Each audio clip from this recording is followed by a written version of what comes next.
people, right? Okay, I'm gonna write that down for you, so you can have it as my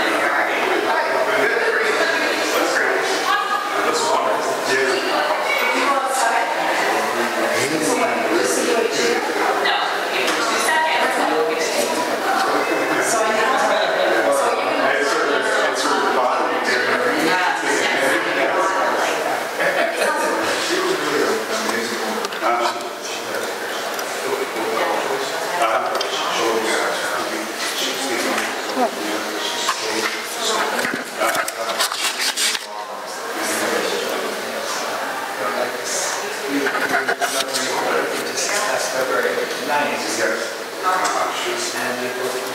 Here's the network name and the password. Illegal money. Two children.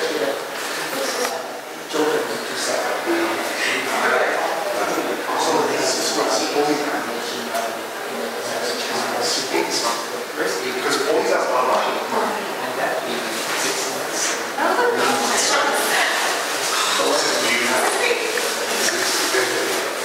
That's very generous in your child.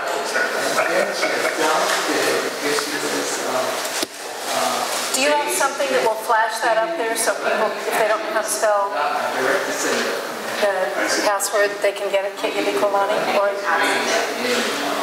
just when I am telling them, because I'm assuming when I'm talking about how they can submit questions, that At what point do you want to? it's right before we do that video. And then he was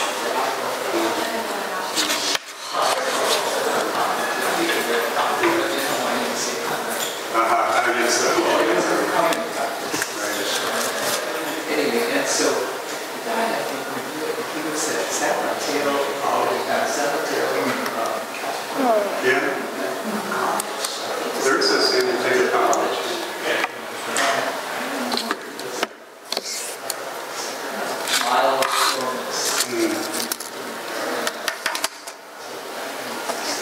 Here? Yes.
Take one just in case.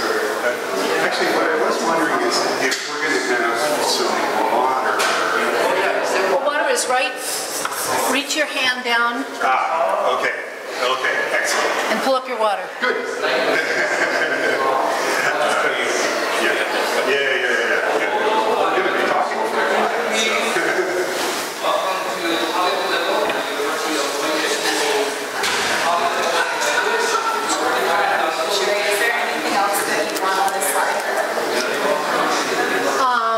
No, that's great. Hi, how are you? Christine, you're on a video chat. Nice to see you. We're doing okay.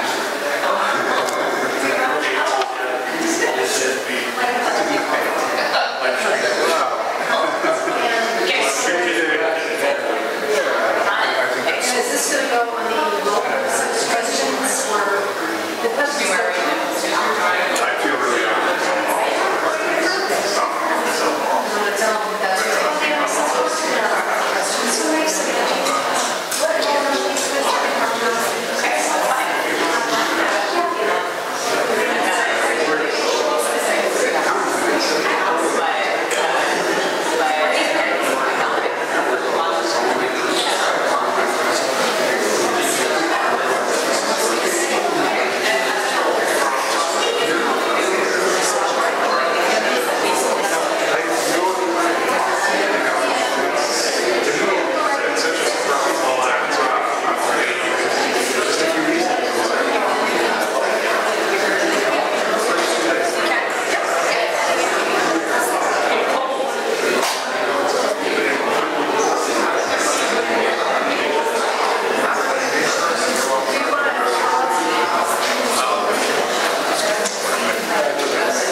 thank you. So now I... So I heard. You said she said there's going to be liquor, so I thought, well, okay.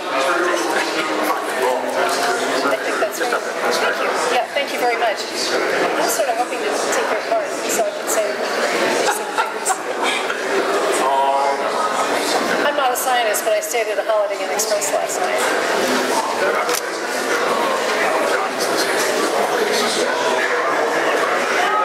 Good. Well, it's fabulous. Did he get invited to come tonight?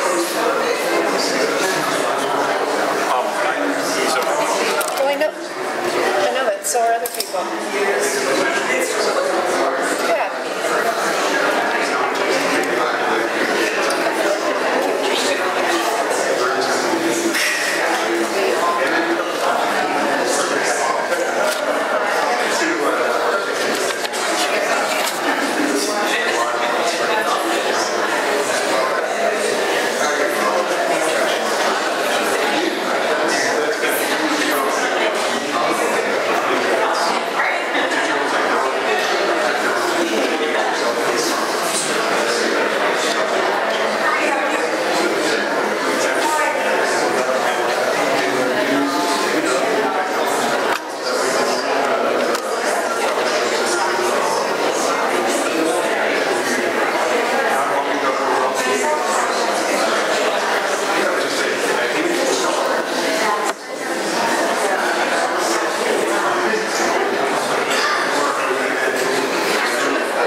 Chairs that you shouldn't sit back in. Oh, actually, it's not too bad. I haven't actually said I think we've established our relationship already in the fires of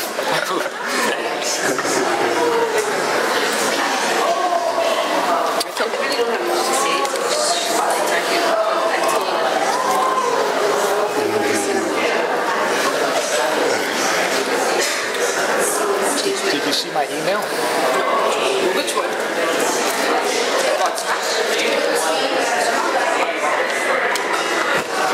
just printed this out. It's just announced.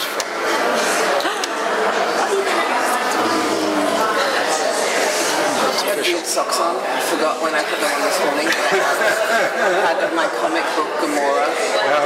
I'm like pretty sure. Yeah. Well, he's got, a little pedicure going. Right, that's the one that's left over because I couldn't get them off because I'm too inept at this stuff. But I'm pretending it's a fashion statement.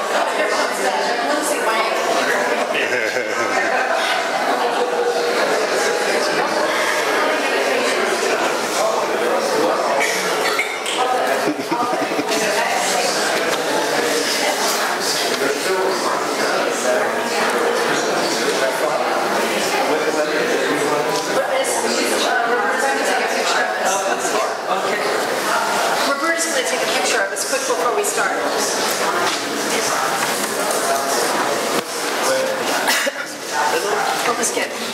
squeeze in.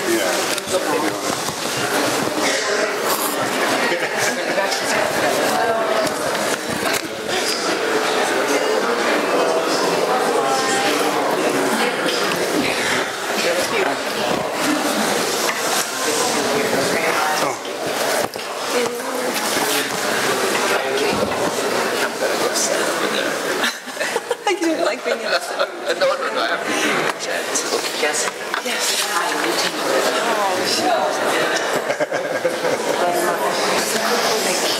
And you have your water. I have my water right here, yes. And Larry's water is there. Yes, You have some water. I found mine. Good. And you have some water. So you guys are all good. But don't drink too much water, no bathroom breaks. Oh, yeah. That's right. I didn't eat, let alone drink, for 3 days when I was back, so just remember I'm a camel.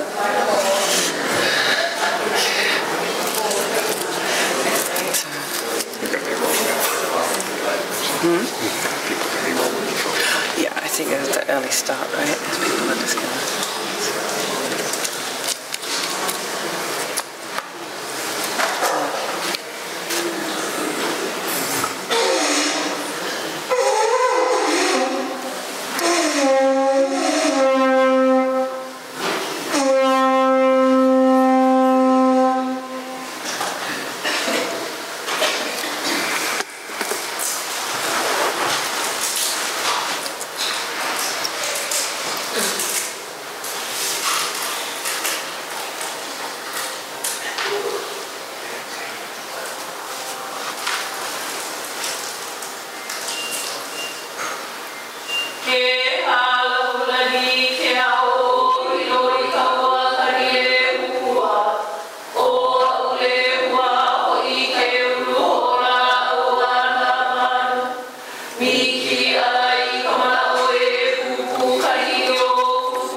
Mahalo nui loa to the students, faculty, and staff of Kahakaula o Keilikolani College of Hawaiian Language.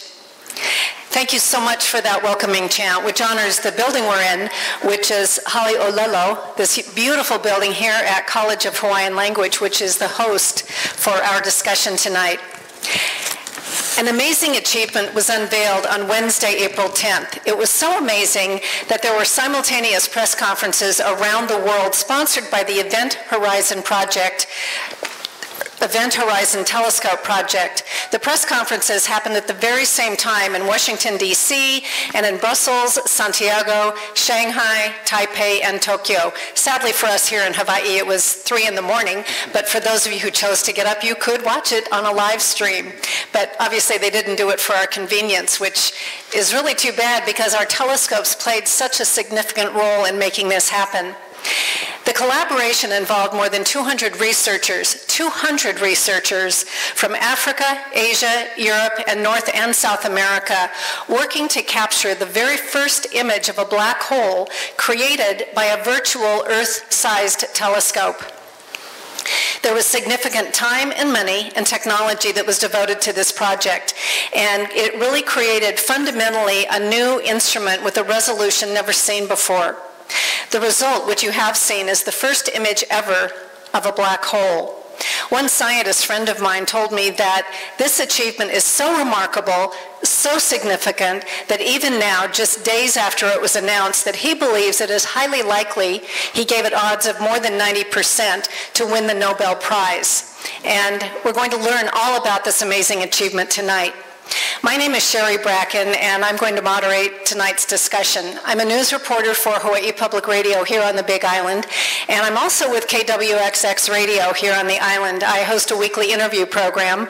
I did so for 15 years with other stations, Lava 105 and Koa Country, but now I'm with KWXX. And interestingly, in just a couple of weeks, I'll have the opportunity to talk story with some of the scientists who are sitting before you tonight. The sponsors for tonight's event are Imiloa Astronomy Center in collaboration with the College of Hawaiian Language, the James Clerk Maxwell Telescope, the Smithsonian Array, Canada-France-Hawaii Telescope, and the University of Hawaii at Hilo. And this event is also being live streamed. If you leave and you wish to watch the live stream, it's at go.hawaii.edu/RUJ. Is that up there? I don't know if it is. It is, yes. Go.hawaii.edu/RUJ.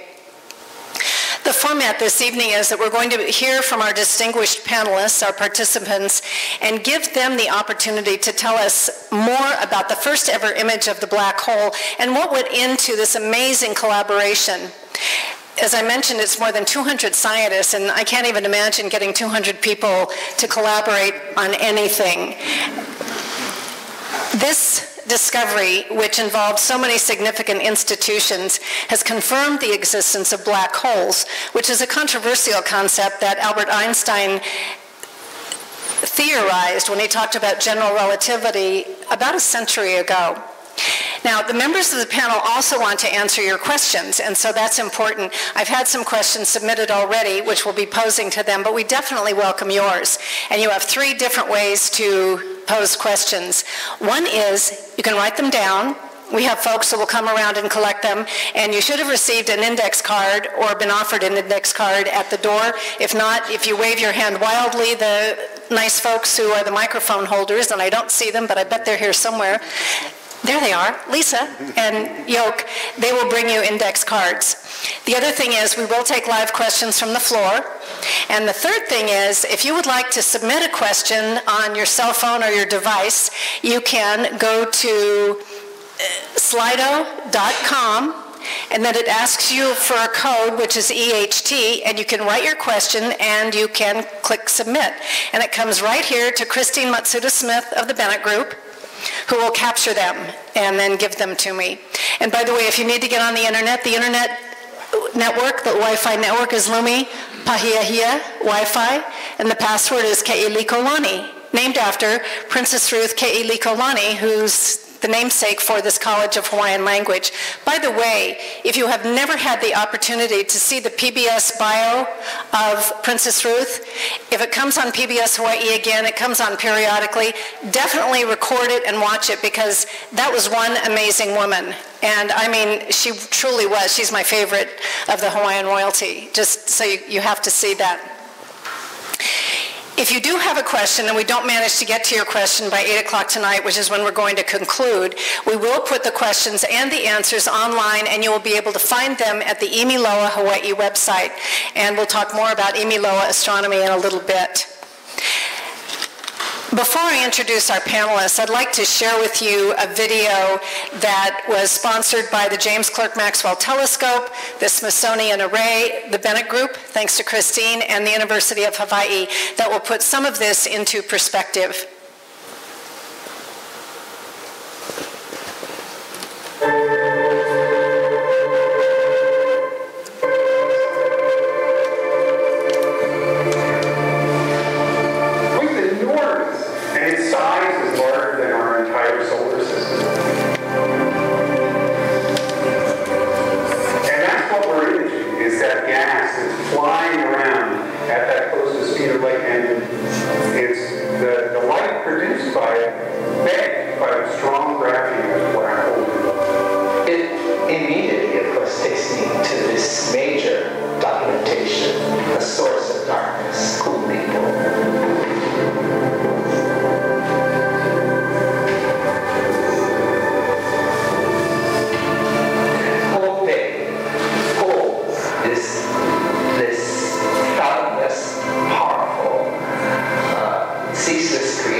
me introduce our panelists to you. I'd like to... Unlikely as it sounds, we now have an image of that invisible space anomaly, a black hole, a cosmic abyss with gravity of such intensity that nothing, not even... Spoiler. Okay, now, let me introduce our panelists to you. And I'd like to start with Doug Simons. Doug Simons is the Executive Director of Canada-France-Hawaii Telescope. Over here we have Jeff Bauer. He's the Chief Scientist for Academia Sinica Institute of Astronomy and Astrophysics for the Submillimeter Array and a founder of the Event Horizon Telescope Collaboration. We have Jessica Dempsey, who is the Deputy Director of the East Asian Observatory and the James Clerk Maxwell Telescope. We have Kaiu Kimura, who's the Executive Director of Imiloa Astronomy Center, which if you've not visited, you definitely should. It's right up the road from here.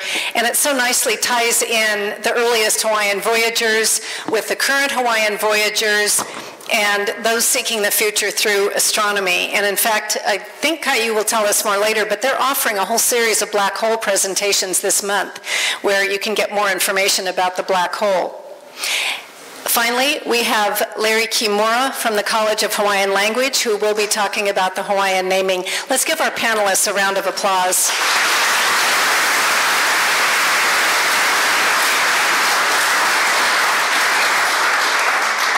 You know, I'm going to introduce Larry because he's going to talk about the naming, which is really important. But I have to tell you that if you haven't been paying attention, this whole deal, the image of the black hole, the naming, the Hawaiian naming, it's gone viral. It's everywhere. I was even watching Stephen Colbert actually I wasn't watching it at night. I never watch things like that late at night, but I taped it. And he was so excited about this discovery, and it's everywhere. So it's really a very exciting opportunity for Hawaii. And one of the very cool things is this image has a Hawaiian name, and Larry Kimura of the College of Hawaiian Language right here is going to give us a little bit of information about that. Larry, let's welcome Larry.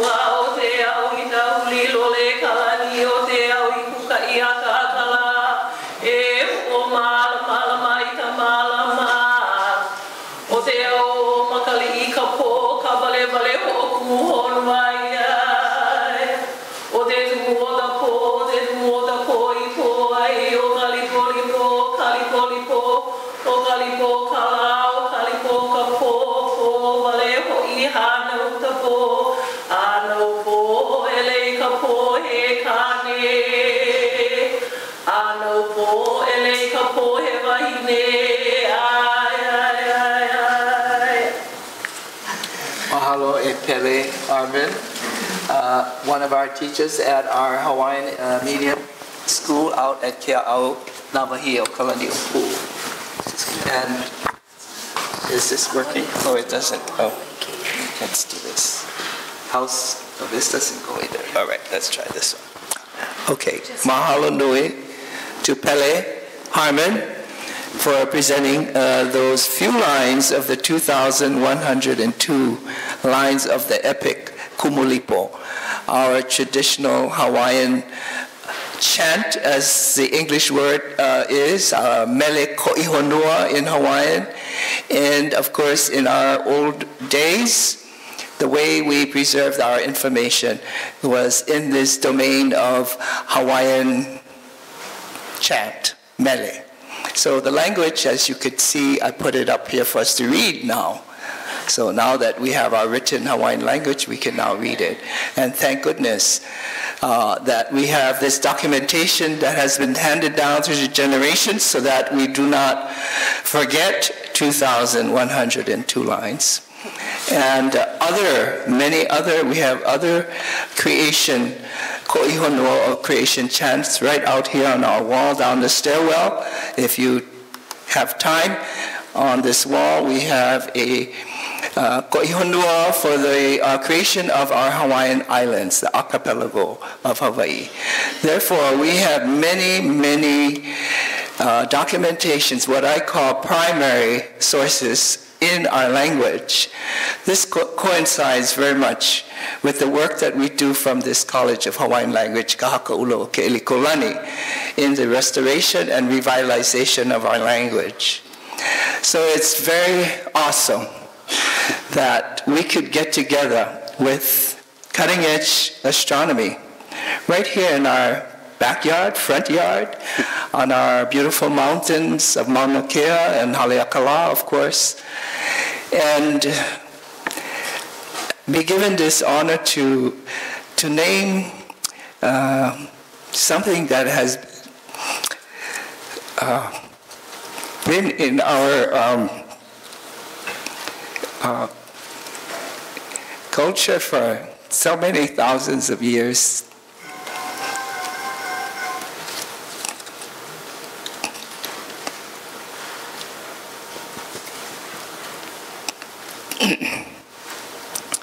And brings us to where we are today.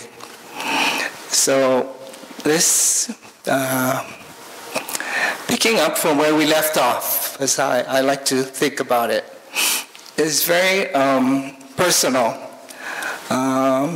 for me, and I'm sure for all our Hawaiian people who identify as Hawaiians, especially as we begin to, as I said, using the example of a people's language, and this year that the United Nations has declared this year to acknowledge the International Year of our Endangered Languages this year, that we are now finding that in the use of our language we have the ability to find out things that we never found out before, and things that we can appreciate and reconnect with. So again, I have to say that we really appreciate what our people have left for us, and that it is documented and available for study and analysis. So what we have here up on the screen, the first, I believe I have 10 lines. I can't see in the back of me. I have to look 11. At this paper. 11, all right.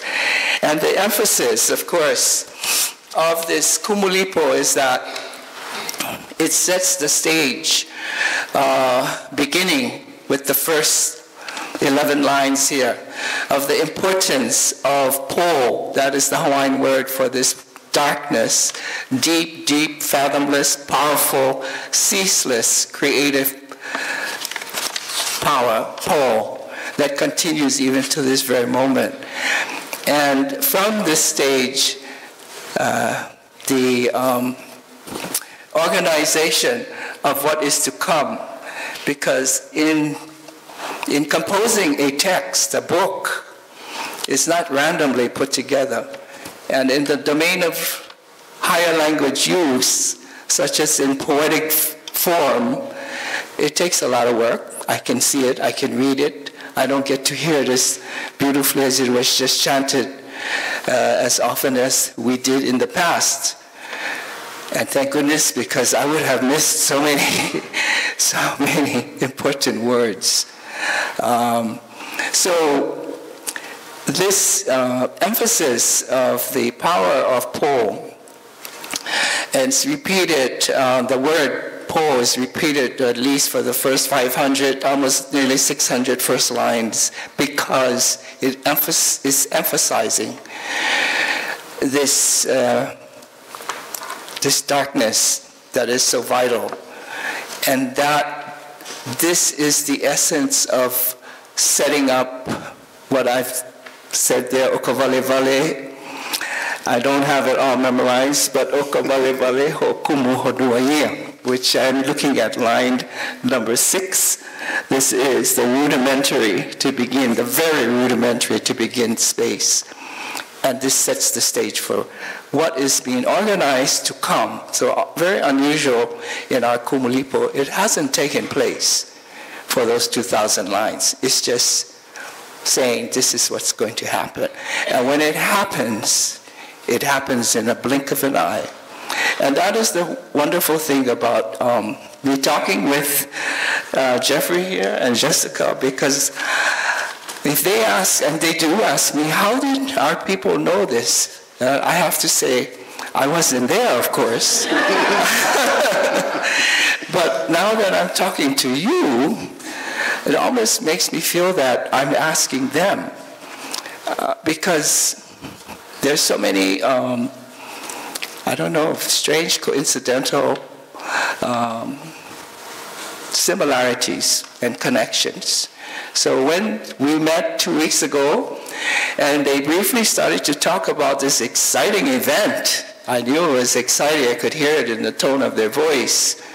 Before they got through explaining this black hole confirmation that they had finally, over so many years, accomplished, I already was in this mode of the Kumulipo because many of our Po, 100+ Po references in the Kumulipo also have descriptions. And one of the descriptions I heard that was one of the first ones I presented to them was actually, it's a hard word,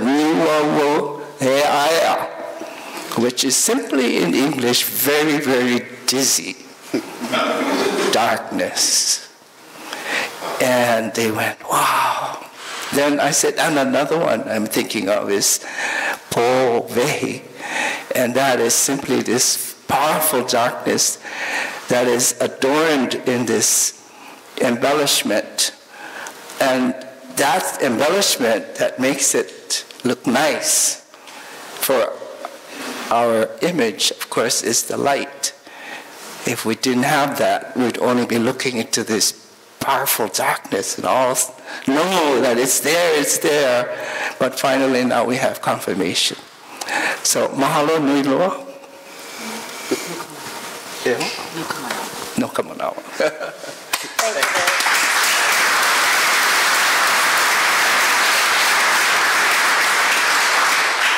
I have to tell you, Larry, I just find it amazing and magical, just like Jessica has said. I mean, all of that in the Kumulipo, and it so well corresponds to what these scientists have finally been able to bring to the forefront. I mean, it kind of makes you believe, doesn't it? Jessica, you have been actively involved with this project for quite a while, and we've talked about Event Horizon Telescope and the collaboration. Tell us more about this. You know, what is this? How did you get 200 scientists together to work on a project? How long did it take us? Give us a little more detail so we can understand what it took to get to this point. I'll try my best. The Event Horizon Telescope, at its essence, is a feat of human and technological collaboration that has never before been attempted on this scale. And it is, as you've mentioned, hundreds of scientists, but also, and especially want to mention this, hundreds of observatory staff around the world, engineers, technicians, operators, and they have come together across the world, dozens of countries, petabytes of data, and all of them have come together with the purpose of doing the impossible, to image a black hole. And black holes, even the most massive beasties that are out there in the universe, because of their density and compactness, are tiny on the sky. And there is no single telescope in the world that could ever hope to image it. There's a very simple relation, which is the bigger your mirror, the smaller the detail you can see on the sky. And to give you an idea of just how big a mirror you need to image a black hole, it needs to be the size of the Earth. And I don't have the funding to build one like that yet. So instead, we get to take advantage of this amazing trick of radio astronomy has given us, which is interferometry. I'm not going to go into the math, I promise. But the cool thing about it is that when you have two or more telescopes pointing at the same object and you have incredibly exquisite timing and distance between them, they can act like a telescope which is the same size as the distance between them. And so the sub-millimeter array on Mauna Kea is an interferometer. If you've been up there and you've seen the gorgeously cute little telescopes that are sitting out there on the plateau, they're acting like this all the time. And then in 2007, the SMA joined with the James Clerk Maxwell telescope to test this idea for this very experiment. Can we now make an even bigger interferometer with a different kind of telescope? So this technology and the collaboration actually started right here in Hawaii. And then, we went global, literally. And so we've been piecing together all of these. We're using every single telescope on the planet that is capable of collecting this light. We need all of them. And so we put all of these together. And then to give you an idea of how small a thing we can see on the sky, how small we need to see the image, if you used this telescope and looked at the moon, you could see a lehua petal on the surface of the moon.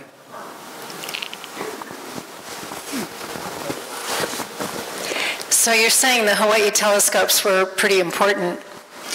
They not only started this, they are the western anchor point in the middle of the Pacific, and that's really, really important. There are only a few places on the world where any of this sub-millimeter light reaches the ground. Mauna Kea is one of these sites. And so you can't just put these telescopes anywhere. Mauna Kea is the only place in the world where every single wavelength from the universe actually reaches us. You said Mauna Kea is the only place? Where all of these different kinds of astronomy can be. Normally you have to move site to site. And that's why we have this array of telescopes on Mauna Kea that are all doing, you couldn't do this with the optical telescopes. They look at the universe in a different way, and it's by layering those views that you get this true vision of what is out there. This is overwhelming, really. I'm not a science person, and just hearing this and hearing that Mauna Kea is the only place and hearing how delicate it is to get everything together, and you've actually created, in a sense, a telescope that's as big as the world. Impressive. Do you want to add anything? Because I've got a question for Jeff. Just one thing, which is, yes, there's all of those people putting them all together. It's kind of like herding cats through a shower. Yeah, I still don't get how you got 200 scientists and other organizations to agree to do one thing in general. So Jeff, you were very involved with this project as well, obviously, and we lay people are told that black holes are among the most powerful phenomena in the universe, and they have massive scientific significance and the potential to further our fundamental understanding of the universe. Help us understand in, let's say, more lay terms, why are they so significant? What should we understand about the significance of black holes? So, black holes are the most extreme objects that we know in the universe. At the center of the black hole, there is a point of infinite density. All of the mass of the object is collapsed down into this single point.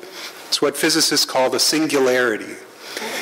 And all of our physics breaks down when the singularity is there. That we can't, if we want to calculate something about what's happening over here in the universe, if there's a singularity over here, we can't do it. The amazing thing is that we surround the singularity with what's called the event horizon, which is this invisible boundary, but it divides the inside and the outside of the black hole. And an incredible thing about black holes is that once information or once matter passes through the event horizon, it can never escape. You throw a book in there, you'll never read that book again. And the power of the extreme gravity inside of the event horizon is so strong that not even light can escape.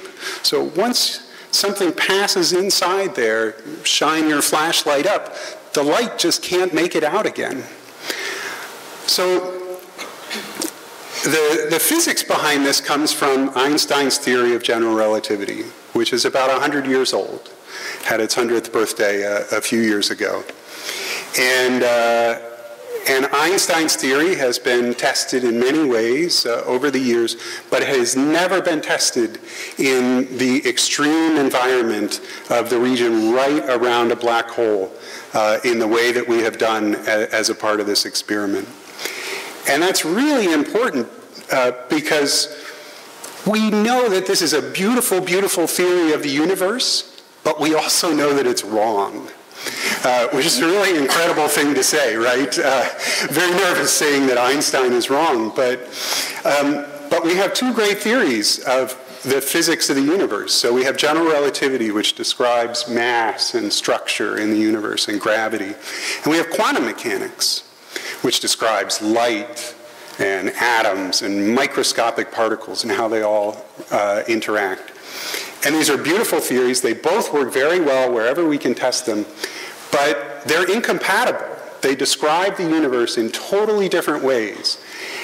And it is at extreme boundaries, like the region right around a black hole, where we know those two theories must come together in a new way that we don't know. And that's why we're so excited about studying black holes. So what is this particular discovery going to do for the future of science? Will things change as a result of this? And if so, how do you think that will occur? Well, we're incredibly proud of making this image of Hawai'i, of the region around the black hole, because you might think about this in the way that when the Apollo astronauts went to the moon, they looked back at the Earth and they took a picture, right? And the picture showed continents and oceans and clouds. Earth is round. And we all knew that, right? But when you saw that picture, or when people saw that picture, right, it really imprinted upon people an entirely different view of the Earth. And we think that we've known for decades about the existence of black holes. But to get a picture of a black hole is really, really different than just having indirect evidence that it's there. And as a physicist, an astrophysicist, what we really see is we see a very bright future of, we've made this image. This is the end of a journey, but it's also the beginning of a journey, because we turn over one stone and there's so many things we want to learn now. We want to make a better image, we want to make a sharper image, and we want to push Einstein's theory further and see where it fails, what new things we can learn about the universe. So I really see this as a door opening, not something coming to an end. So this isn't the end of your work? Absolutely not, although we are going to take a little rest, especially after this week. Well, you know, one of the things that as a non-scientist, and many people ask, you know, what is the significance of finding something like this out? And so Jessica and Doug, since you both are scientists, I'd love to have you weigh in on this question as well. You know, what do you think this will lead to, and why is it important for us, for all of us? Which one of you wants to go first? Doug? I don't have the mic yet. He can't get his mic out? Jessica Dempsey. Funding? No, I mean, to not be flippant, I think that this is the largest result that I've ever had the privilege of being a very small part of. And when you realize that you're at a boundary of opening up an entirely new space for people to explore. And I didn't really get that sense, to be honest, until this week. I mean, we'd been so caught up in the image and the embargo, not saying anything about the image. And so just this week was when I realized, and seeing everyone capture imaginations. It's the first question we're asked when you find out you're an astronomer. You say astrophysicist, and they say, oh, cool, I'm an Aquarius. But anyway. is that people, say, what is that about black holes? It is the first question we're asked. So that's why I think this is so fundamental. Doug Simons, Canada France Hawaii Telescope. What do you think about this? So I was in a state of shock when I first saw the picture while we were briefing Uncle Larry about this, and I actually had a very hard time sleeping that night because it occurred to me this region of space is so bizarre, and I actually lived to see with my own eyes a picture of that. It was just mind-boggling. And I sort of, once the dust settled in my brain, so to speak, it occurred to me that this is such a technological leap that this is just a prototype. This is something that was, as is often the case when you take these leaps, be it the moonshot, that was pushing technology to and occasionally through the limits, and we got a man to land on the moon. And the next step is to make this basically operational and to see that this is applied elsewhere. It's a spectacular demonstrator of the technology, but there are targets all over the sky where you can potentially use this and open up the field of astronomy in ways I never thought were possible. Now we have this incredible breakthrough. I likened it with Sherry earlier. This is kind of like jumping from an optical microscope to an electron microscope. And now instead of just looking at amoeba, we see the atoms in the amoeba. It's a gigantic leap forward. And for me, it's just a new chapter in astronomy, independent of the black hole, which is by itself spectacular. I'm already connecting the dots to exoplanets, looking at planets, forming in other stars, maybe looking at the satellites around those planets forming around other stars, with the absurd, quote, magnification that we have. Just the idea that, that black area in the middle, that's about the size of our solar system. And the idea of slicing through space 50 million light years and take a picture of something that size and share it with the world is incredible. Absolutely incredible. So the physics is fascinating. I'm into that, but I'm thinking ahead, oh my God, we've created kind of a new branch, if you will, of ultra high resolution astronomy with this technology that is going to open doors that we don't even know exist yet. Doug, while you have your microphone handy, one of the really very good things for Hawaii about this, I think, is that we had the opportunity to actually give a name that has significance.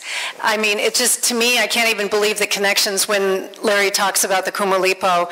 And Doug, I know you've been involved with a program called Ahuahei Inoa for a while that sort of was the beginning of connecting our culture here in Hawaii to astronomy. Talk a little bit about the program, what it was, how it got started, who started it, and where it is now and where it's going. Now, that's like a 5-part question, but Doug, I know you can handle it. Sure. I've loaded it all up. And I'm going to ask you in your minute as well to jump in. For me, this story started about 2 years ago, and it's a really remarkable story. A man that many of you know is John DeFries, lives over on the west side of the island, had vetted this idea of what he was calling a Hawaiian celestial nomenclature.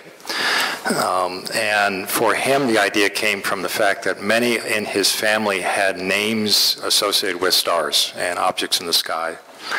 And he vetted this with other kupuna, and he eventually came to the point where he thought that it was a good idea culturally, but didn't know how to sort of actionalize it in astronomy. And a mutual friend, Greg Chun, who many of you know, was crucial for connecting the dots, and said, John, you should talk to Doug. So I met with John back in March of 2017 with a 5-page memo, eloquently written, describing this vision that John had of associating Hawaiian names with great discoveries from Hawaiian telescopes. And it was a really interesting, I'll never forget the conversation, because he thought it was going to be a really tough sell. And, Doug, we're going to have to figure out how to get the IAU to bend all the rules, and we're going to negotiate with master lease and all this stuff. So I told John, screw that. Let's just do this. Let's just do this. I was convinced that the astronomy community would embrace it. There's not a hard sell. And I knew that we were leapfrogging ahead, so we'll let the IAU catch up to us in a sense.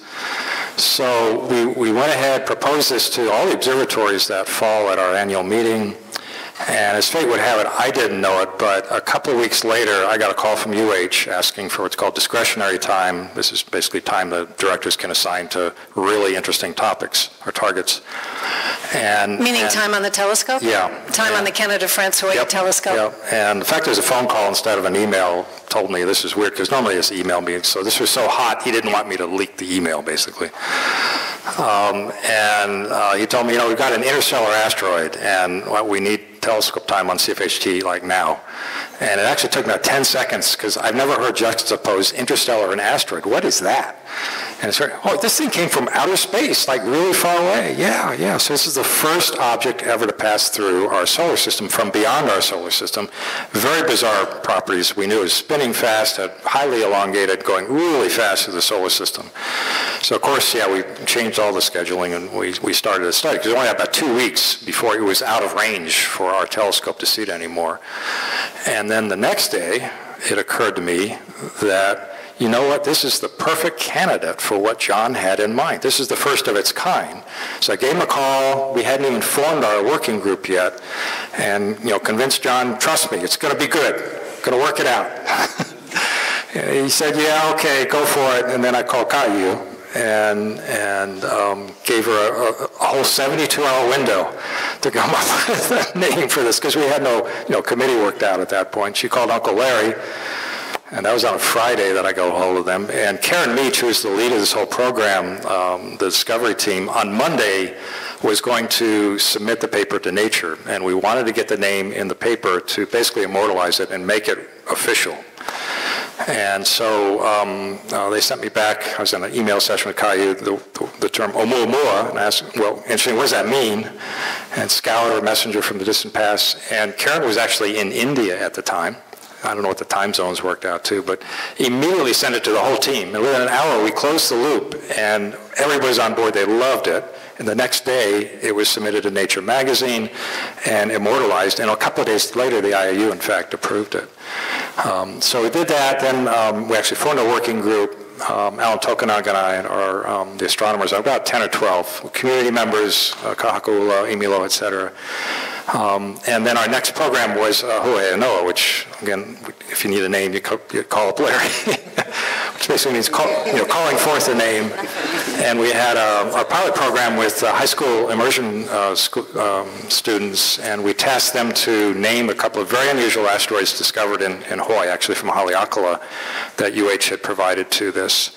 And I'm going to take a slight left turn here, Sherry. You know I never follow the rules. So just before I came here tonight, I know that, Doug, about you. I asked Alan Tokunaga, can you look up and see if the names that those students, you pass that to Caillou, if the names of those students have proposed to be the official adopted names for those asteroids had been approved. And it's fate or blind luck, they had just been approved by the International Astronomical Union. I'm going to ask Caillou to read the official words that are in the IAU circular that makes this permanent in astronomy records. So Caillou, can you read those too, please? Ka'epa o ka'awela, 2016 HO2. Sorry. Ka'epa o ka'awela. He apana hoku na'i I lele mai kona kino nui, he holopu me ka honua apuni kala. Kamo'a leva alludes to a celestial object that is oscillating like its path in the sky as viewed from the earth. It is the name found in the Hawaiian chant Kumulipo. Conceived by Ahuahei Noa Imiloa Astronomy Center of Hawaii. That's the first name. The second name is Ka'epa o Ka'awela. He hoa hoku na I e epa no Ka'awela. E holo e ko'a ana makapoe la. In the Hawaiian language, Ka'epa o Ka'awela means the mischievous, opposite moving companion of Jupiter, evoking the image of a retrograde object of unknown origin. Again, named conceived by Ahuahei Noa Imiloa Astronomy Center of Hawaii.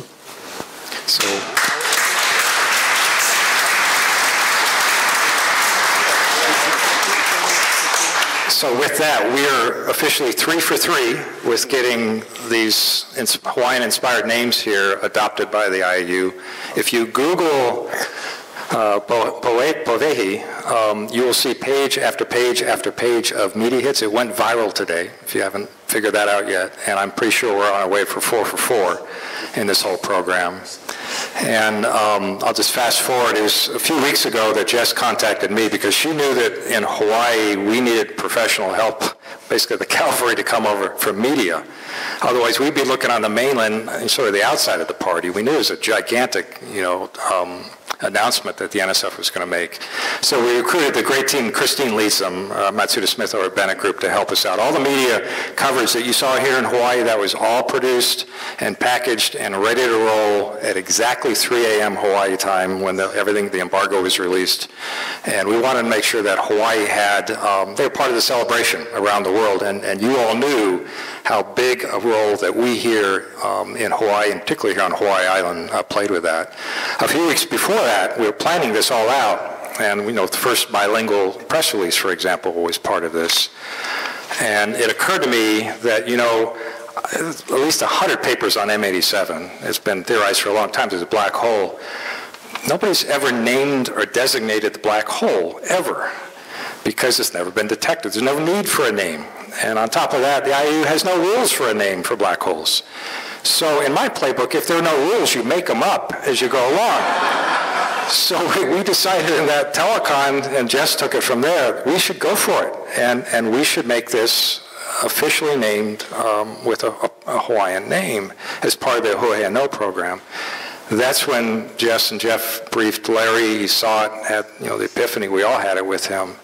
And the rest is history, as they say. So it's been a great journey. It's a super fun program. I really love working with the team here.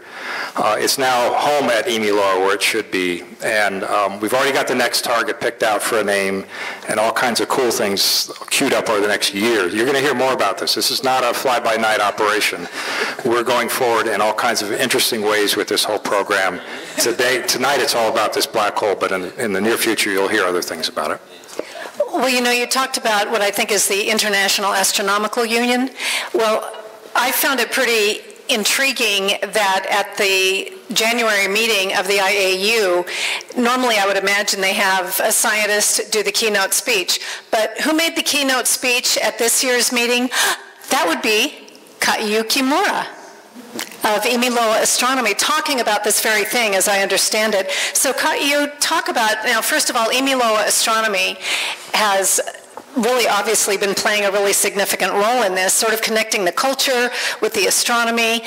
Talk about that, and all, basically, what did you tell the IAU folks? Because I don't imagine they had a cultural practitioner do their keynote maybe ever, right? So tell us a little bit more. Well, aloha kākou, mahalo for being here tonight, and it's an honor and privilege to share our experiences over the past couple of years now. EIMILOA has been open for 13 years, and prior to that it took 5 years to build. EIMILOA is a product, or it's a child of a combination of these incredible bodies of knowledge. Our Hawaiian historical, traditional knowledge and modern astronomical research, and we have the very fortune and privilege every day of sharing the integration of these two with all of our visitors that walk through the door, from Keiki all the way up to Kupuna. And so our kuleana, I think, is to steward these bodies of knowledge and explore ways of bringing them together and maybe helping to forge new ways of looking at things. I think we're so fortunate to have so much of our ike, of our knowledge, passed down through generations, whether orally or also written. And it's amazing to see how astronomy is learning about these things out there, and how Mauna Kea is playing a big role in that. But also drawing the comparison between our very, very old knowledge and wisdom and understanding, and having astronomy, like my Uncle Larry said, astronomy helping us to kind of reconnect with that knowledge and that information in new and different ways. So Ahuahei Noa is one of the programs that we are really thrilled about and excited to be able to be the host. But like EIMILOA, it is really a product of community leaders and community visionaries who see the opportunity and want to seize that opportunity of bringing together or engaging with modern astronomical research through a Hawaiian perspective and a Hawaiian way. So we, it's this is the first time I saw this designation, and it kind of stumps me because we had, like Doug said, students from Hawaiian immersion schools work on this, and over the course of 2 days, and we had hoped that it was going to be officially adopted. It wasn't the main goal, but actually seeing it here printed on an official document, I think these students are going to be very, very proud. And I was very, very humbled when one of them told me at the end of that 2-day experience that he had never, he appreciated learning more about our Hawaiian knowledge and our Hawaiian origins, but to be able to see images or animations of these objects with his eyes and understanding that Hawaii is capturing that information and making it accessible, he connected with that information and linked it up with our traditional knowledge. And for the first time, it brought a different life on for him in terms of not validating, if you will, what our ancestral knowledge has inherently known for many, many generations. So I think there's a lot of powerful stories in that. I think there's a lot more synergies to be harnessed between this type of collaboration. I basically shared with the American Astronomical Society, which nobody told me until Doug, that it was going to be over 3,000 people sitting in a room. And nobody told me it was part of the keynote address at the very beginning. So I show up in Seattle ready to talk about and that would be Doug not telling you everything. No, well, he didn't know, and so when he found out, I told him about it. He says, "Well, you know that's the opening plenary. That's the big gathering to kick off the entire astronomical conference." So I didn't know. I'm glad I didn't know, but it was an experience. And my main, I guess, request of the astronomy community is to be open to being this type of partner with indigenous communities around the world. Astronomical research is not only done here in Hawaii, it's done in many places throughout the world. And with its incredible power and reach and the deep information that it's harnessing, allow for that to be an opportunity and a platform for other indigenous communities to engage and further empower and advance their knowledge, their language, and their information. And I think that message was received well by members at the conference, so much so that we've all been invited, or encouraged, I should say, to write papers and to submit them for review to be included in the next decadal survey, which is basically a huge report that establishes the U.S. astronomy priorities for the next 10 years.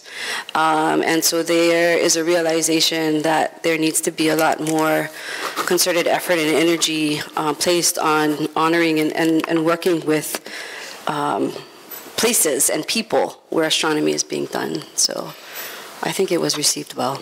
Is there anything like this program with any other indigenous peoples or cultures or languages other than what's happening right here in Hawaii with being able to take these objects like Oumuamua, the first one, and link them back? Or is this like the first time? We haven't heard anything like this in astronomy, that's for sure. And one of our sort of tacit goals is that, in fact, other cultures around the world pick this up and run with it. We're just going to be, a few light years ahead of them. That's all. Oh, that's a good image. Not that I'm competitive. Literally. You're not competitive at all. Well, my husband, who happens to be a physicist, he takes Science Magazine, which I don't really read, but he takes Science News as well, which is written in English for people like me. And I was really very excited when there was a story in there about Oumuamua, and it's like, oh my gosh, that's ours. I got really excited because it is a good thing. Now, Larry Kimura, we're talking about apparently a lot more things coming down the pike. Are you ready to give more names? Are there more names possible, particularly if there are black holes? Are there enough names in those 2,000 lines for you to pick out more? Right. Well, Paul Way is the first, and as I was kind of boasting, Paul is mentioned over 100 times, but the descriptions of different Paul are available. So I was saying to Jessica, let us know when you come upon the next one, and there must be millions out there.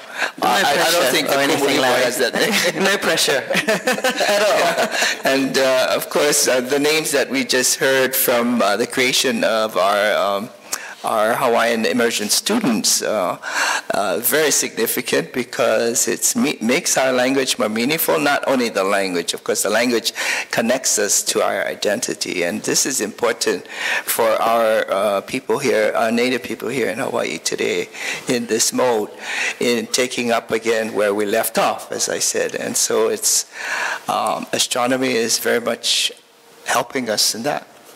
Thank you so much. So we are ready at any time. Good, good. Well, it's funny, as I asked that question, the first question that's been submitted from the audience is the name Povehi is awesome, but why weren't other indigenous peoples where telescopes are located consulted for this? And it sounds like we're just at the beginning. Either any of you want to comment? Can I comment? Jeff's going to comment. Jeff Howard. I think that's exactly right, and I think it's, we're using telescopes from around the globe, and there are many, many peoples involved, and I think people just didn't realize that you could do this, that you could step out and you could ask and you could have this engagement and create this opportunity. And I'm really hoping that what we've done here is going to create a whole new set of discussions and opportunities in that direction. Well, my personal observation of scientists is often that they're sort of, well, other than geeks, which I tell Doug he's a geek all the time, but they're sort of somewhat inward. Right, but somewhat inward focused. I mean, they don't tend to sometimes reach out to others, and obviously you all did and reached out to the community as well. And I would just, I would also say that once you've been in the astronomy world for a little bit, actually, the fact is astronomers shouldn't be allowed to name things. You don't think M87 is a cool name? Horrific names from this other side of it. and so it really should have been something which we looked to, beforehand. But Kaiu, please. Well, I was just going to add that I think for sure we've taken advantage of the opportunity because we do work closely with the observatories on Mauna Kea. But by no means, I think, should a Hawaiian name perhaps be the only name for these discoveries. I think, every culture has a name, that can see the Pleiades, right? Every culture has a name, Makali'i, Subaru, Pleiades, Matariki. There are so many names that relate to the same object. And I think the encouragement would be for other indigenous communities where this work is being done to also contribute to that body of knowledge and from their stories and their perspective. We do have a number of questions, and I just want to remind you, if you want to write questions down, if you have a card, great. If you don't, these lovely ladies will bring you cards. If you want to ask a question from the audience live, we can do that. I've got a whole bunch here. But first, I just want to mention something. I mentioned that Stephen Colbert got very excited. I got very excited when he said that one of the scientists had actually called this image the Eye of Sauron from The Lord of the Rings. Well, do you know what scientist he was talking about? He was talking about Jessica Dempsey. She's the one. Yay! So I'm writing to Stephen Colbert and say, get it from the source. Find out why she thinks it looks like the Eye of Sauron. Now, what made scientists suspect that the M87 galaxy had a massive black hole at the center? Jeff? Sorry, can you say it again? What made scientists suspect that there was a big black hole up there?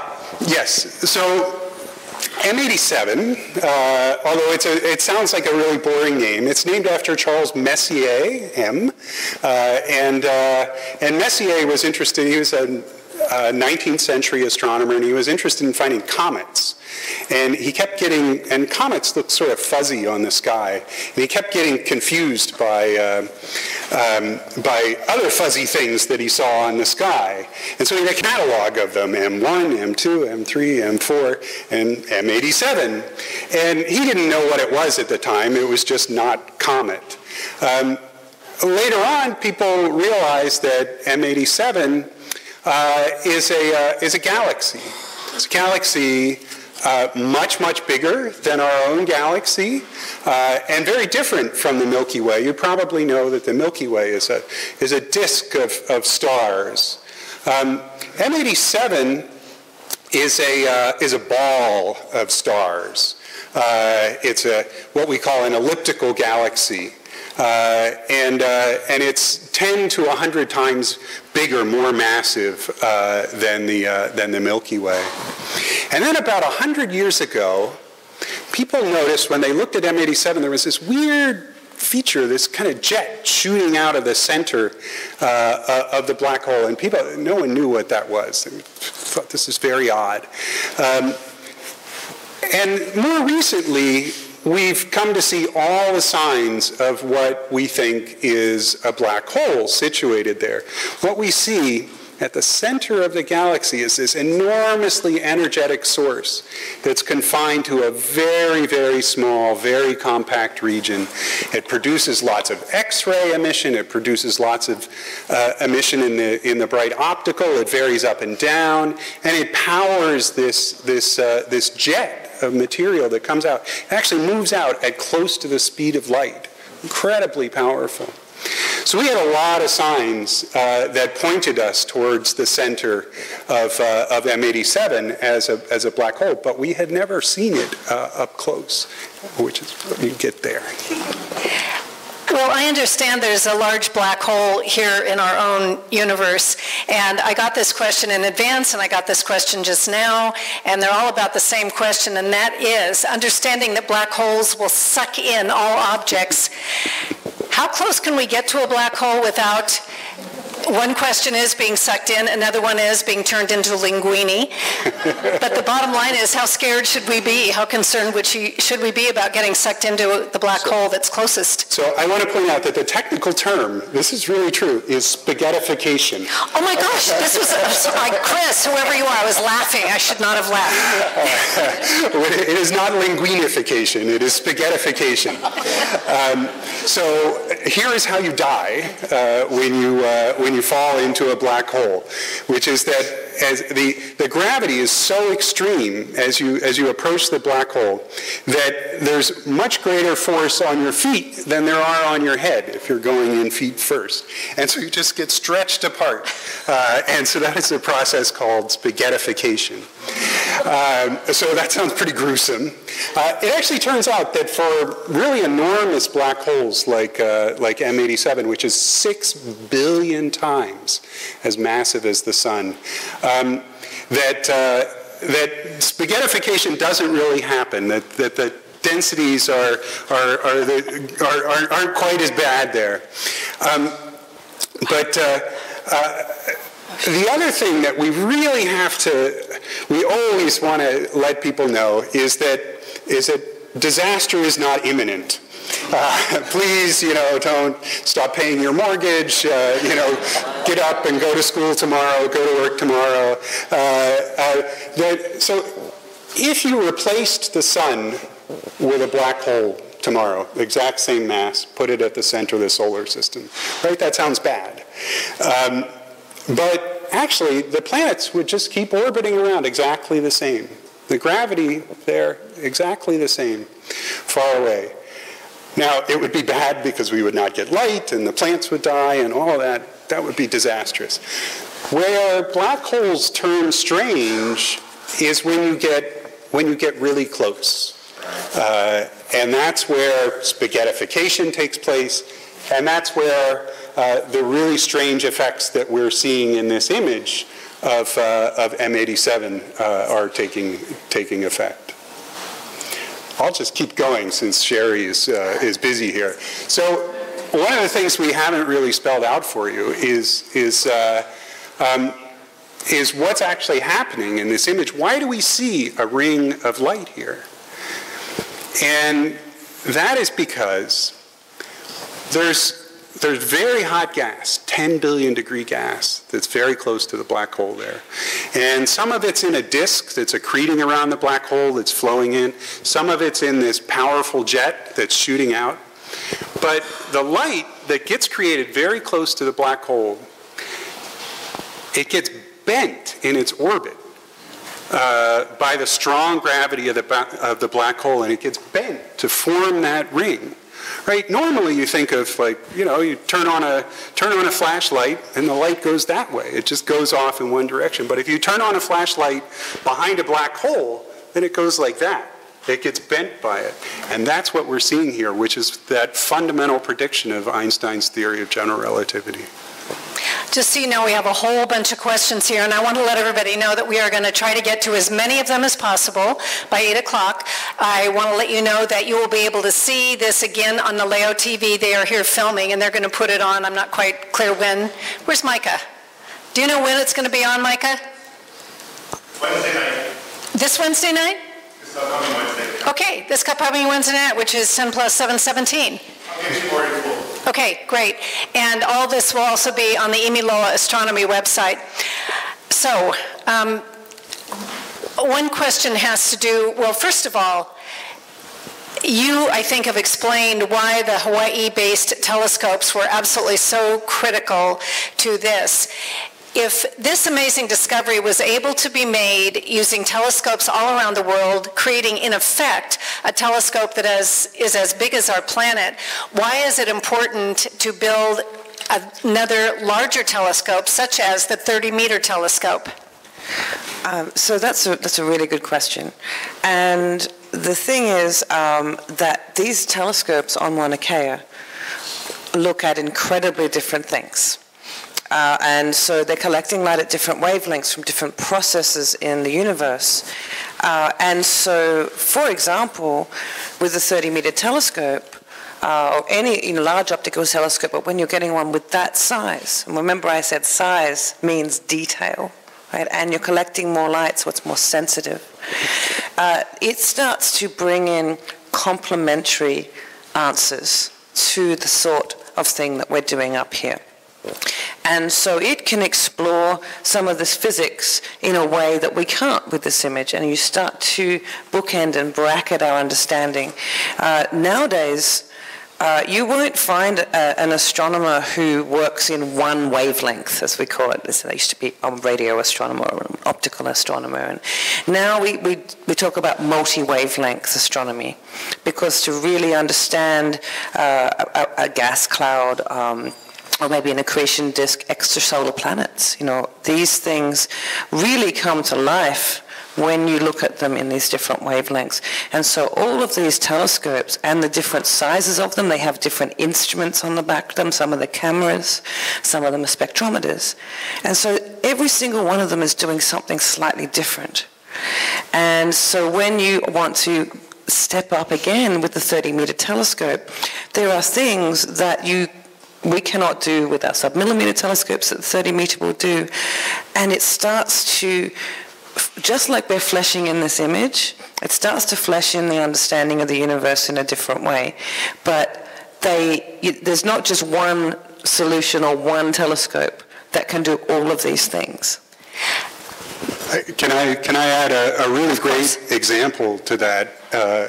That for the study of black holes, the Keck telescopes have been incredibly powerful for following stars in orbit around the black hole in the center of our galaxy. And that's exactly complementary kind of information to what we're getting when we make our images using these techniques. And the 30-meter telescope will follow stars even closer in and in even more precision, and comparing the results between those two kinds of experiments is so incredibly rich. On the topic of TMT, is there anything about this that would have an impact on 30-meter telescope? Clearly, its existence or its being built is not a scientific issue at this point, but is there anything about what you've discovered that would affect how the TMT would be built or would function? Hard to think of anything because it's such a different animal. Okay. I mean, this is like a telephoto with a zoom factor of 1 million. I'm sorry, yeah, 1 million, 10 to the 6th. We normally work in units called arc seconds on the sky. It's 1/3600. And, when we have good night of seeing on Mauna Kea, a little under an arc second. this thing works at the level of micro-arc seconds. So it's an apples and oranges thing to compare this to anything else, to tell you the truth. It's not just a TMT issue. It's so unique and different than anything we've got. There's nothing to really compare it to. So some specific questions about the photo. Is the image we see false color? What wavelengths are we actually seeing? And what are the dark spots on the bright ring around the black hole? I'll take actually someone did ask me the other day, said, what color is it? And I went, well, it's an invisible wavelength. This is not light we see with our eye. So we kind of made it up. So we can, of course, we've put a color scale on this, and that's not the real color in this wavelength, because that doesn't really mean anything, because color is something we look at with our eyes. And so I think that, personally, I think it's the perfect color for it, given what we're describing. Right? We're describing this light which is coming from this incredibly hot plasma. So instinctively, orange to me makes sense, but it is invisible light. So this is a wavelength far away from that which we collect with our eyes and with, for example, the optical telescopes. And it's a millimeter. It's really easy to remember. 1 millimeter is actually the wavelength of this light. So are there dark spots? I'm not sure what the dark spots that this person's asking about. Does that mean the darker area, perhaps? Well, so let me, I can walk you through a few bits of what is there in that image. So first off, we see the ring, and that's the light bending that I was telling you about. And then we see the dark part in the middle. That's where the event horizon is. It wouldn't be dark in the middle if there wasn't an event horizon. That's where photons are going into, they get bent by the gravity, they go into the event horizon, and they don't come out. So that's the second thing. The third thing that you see is that it's brighter on one side than on the other. And that's because the gas that's going around the black hole is going around at a speed close to the speed of light. And there's an effect, it's called Doppler boosting. And you've probably heard of this before, like when a train is coming at you and it blows its whistle, it goes to a higher pitch when it's coming towards you and a lower pitch when it's going away from you. And when gas moves at close to the speed of light, it gets this intensifying effect that's a kind of Doppler boosting effect. And so we're actually able to know which way gas is going around. Now, one of the things we aren't sure about is it does look kind of lumpy, right? And we worked really hard on the lumpiness. And we wanted to know, is the lumpiness real? Is it an artifact of how we made this measurement? And we don't know right now. And so we have to do it again, and we have to do it better. And then we'll tell you whether or not that lumpiness is real. Lumpiness, is that a technical term? Absolutely. Okay, just checking. If I happen to do a news story about this and I use the word lumpy, you've got to back me up. I'll be there. Okay, we've got several questions that are specific to black holes. First of all, this black hole, Hawai'i, is 50 million light years away. The universe is 14 billion years old. How many black holes do you estimate might exist? Oh, is this Stump the Scientist? A lot. Squared. Yeah, squared. So there's some places we're pretty sure we know they are. We know, we're not for certain, but we're pretty sure that nearly every galaxy has one of these in the center of them. And we know some of the other processes that go into making these. And they have a range of masses and the way they appear, whether they're just stellar-sized masses. If you remember the LIGO gravitational wave announcement, which was, 2 years ago now? 4. Oh, wow.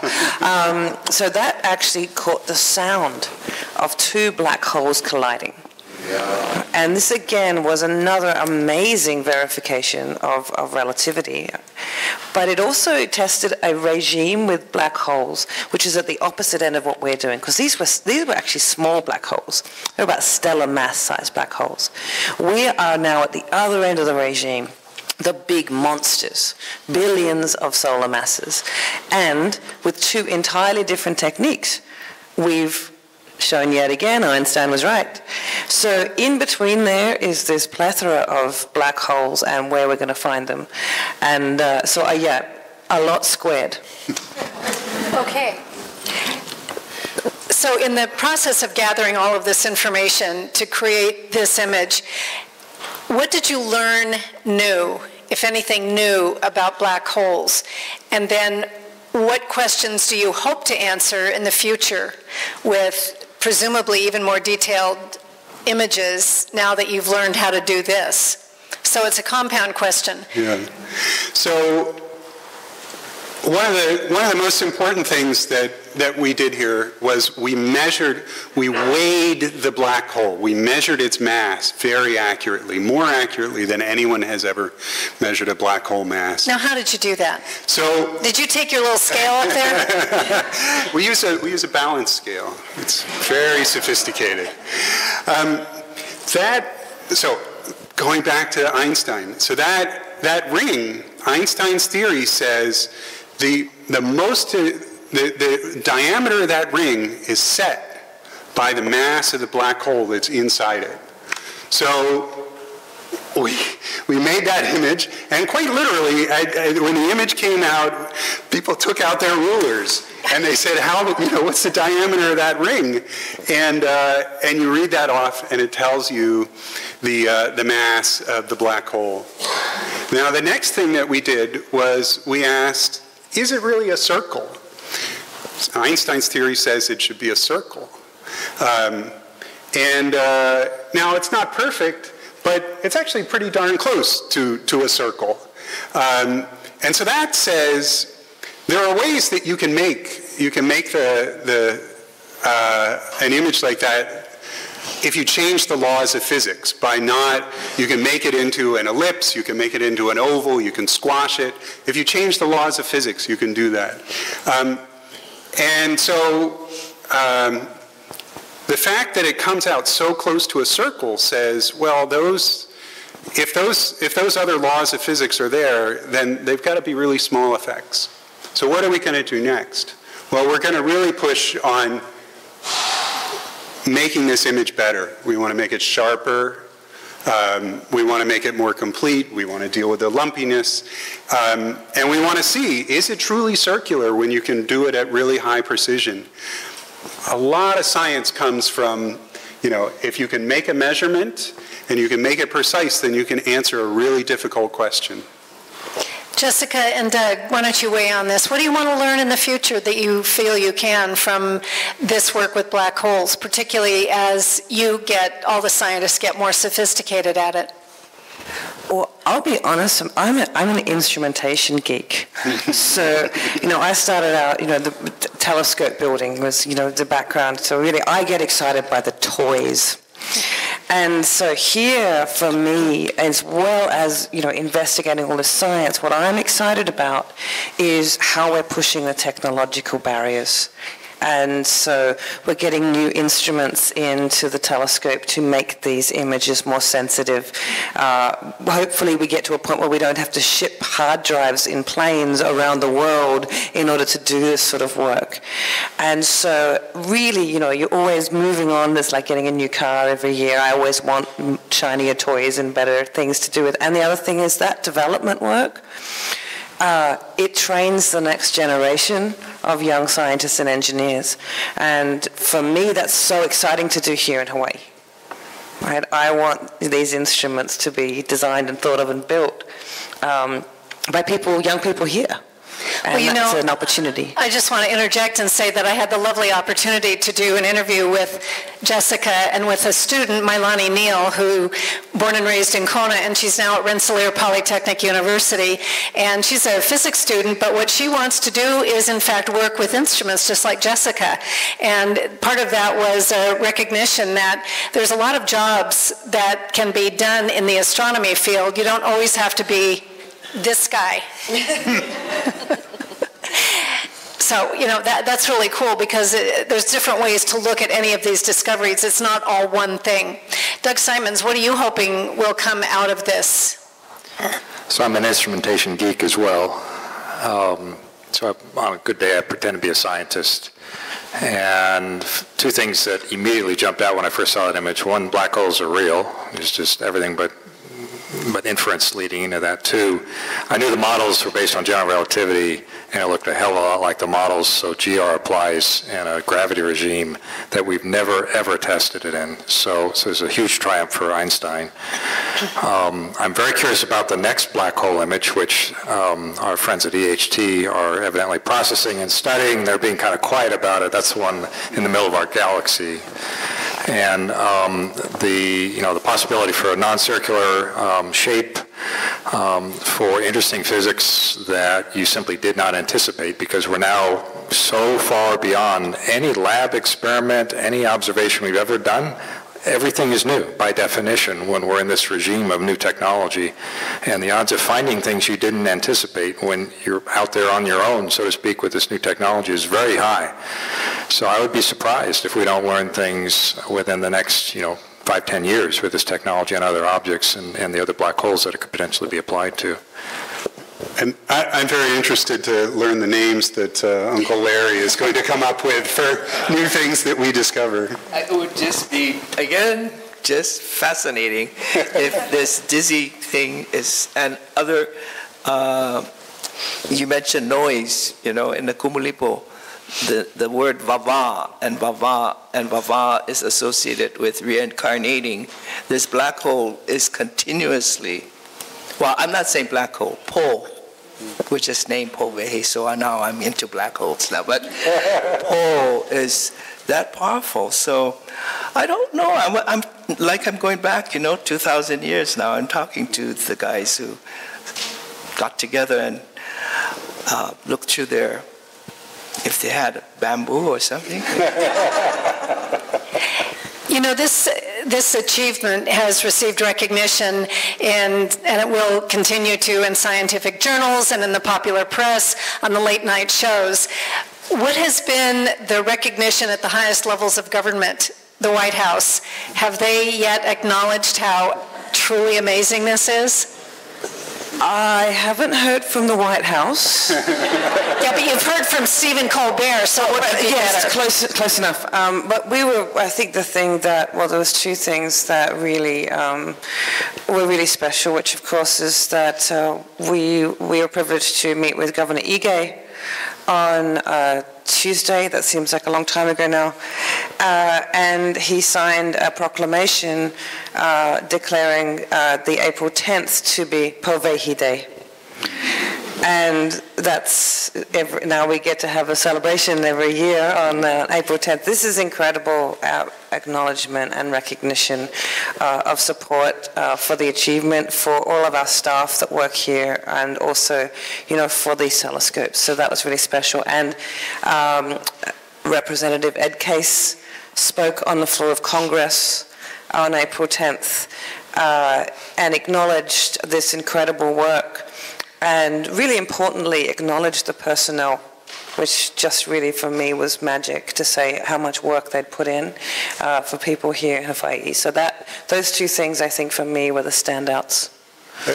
If I can jump in and bend the rules a little bit, you mentioned personnel, and I actually see out in our audience some of our team members and observatory staff.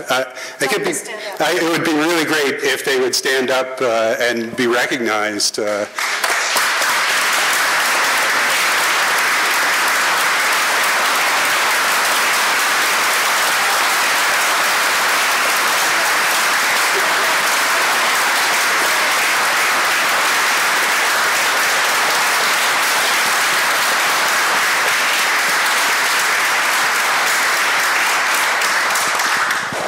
It's always the people behind the scenes who don't always get the recognition, but do a whole lot of the very, very hard work.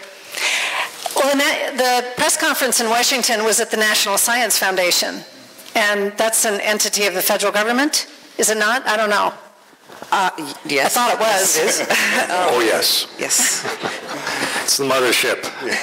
Right, so that's a good thing, yeah? And when the director of the NSF was selected to make the announcement to the world, and yes, there's a 7-minute delay between her announcement and the other press conferences, I understand. That's how finely tuned this whole thing was.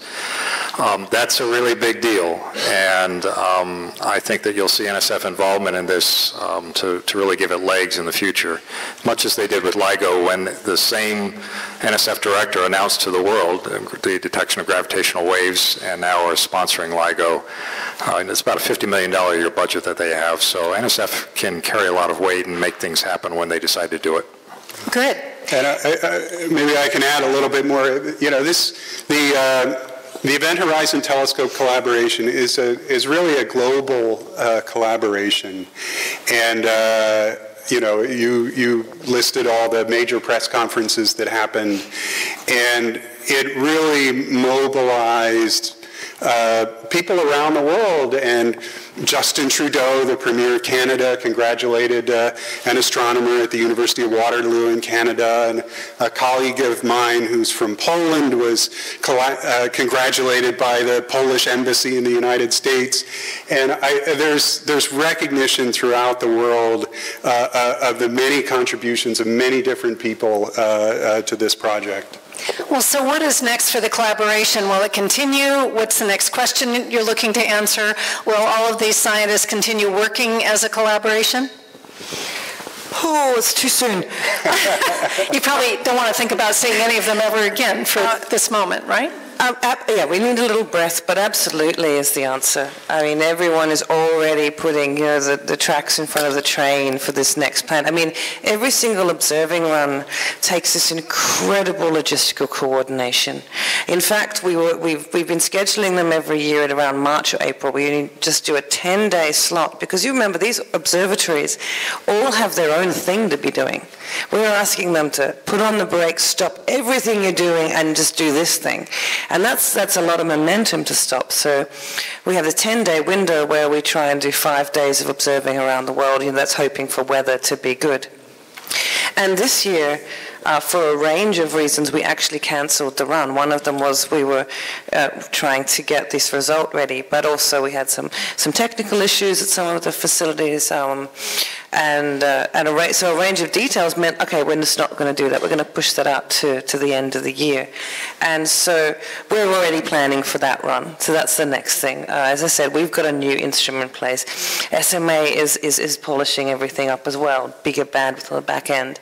And so everyone is not just saying, yes, we're doing this again. It's like, no, it's a competitive thing too. It's like, no, we're going to be better this time. You know, we're really going to come in and make sure that we really knock it out of the park. And so it's absolutely going to continue. And for as proud and as we are of this image, we know we can do better.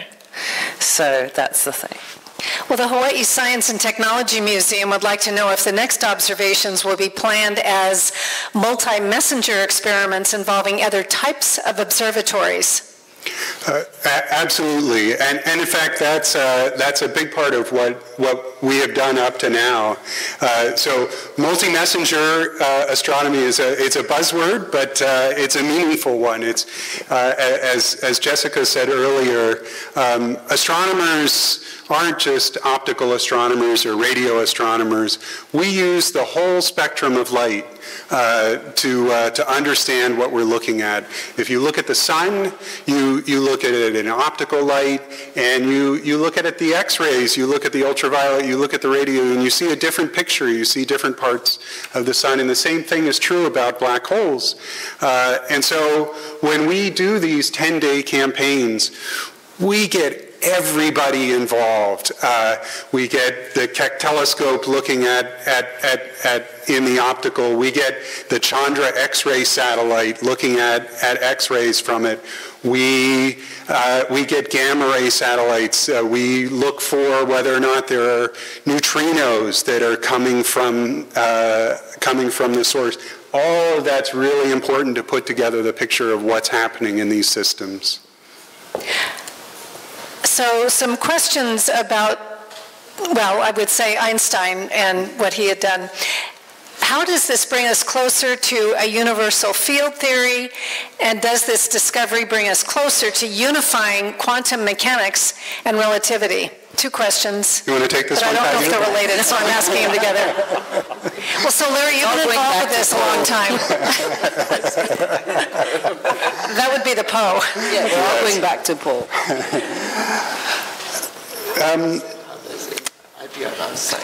That's a doozy. That's a brutal question. Well, it's a very multiple question, but they seem to be similar. So first one is, how does this bring us closer to a universal field theory? I'm not confident that it gets us far enough to do that. That is that would be an amazing achievement, but What is universal field theory? Is it able to be explained in 25 words or less for those of us who don't know? You know what? I bet you there's a word in Hawaiian. Larry, get busy. I'm gonna throw this one over to Jeff. I was kicked out of quantum field theory at university, so I don't think I'm the best person to answer this. So the question is going to something I said earlier about how we know that we have these great theories of how the universe works, general relativity and quantum mechanics, and they're beautiful and they work really well in their domains, but we know that they're not, they can't describe everything because they're incompatible in certain ways in how they talk about the world. And so this is, it has been the dream of many physicists to create a theory to rule them all, and sometimes called a theory of everything. And so you may have heard of string theory. So string theory is a theory that can incorporate all parts of physics. Unfortunately, string theory is so crazy that there are more different possible universes created by string theory than there are particles that exist in the current universe. Like and so we don't know how to bring those together. So it is a long-term vision to use the kind of science that we're doing to probe that kind of science, or that kind of question. We'd love to be there, but it's not going to happen overnight. So does this discovery bring us closer to unifying quantum mechanics and relativity?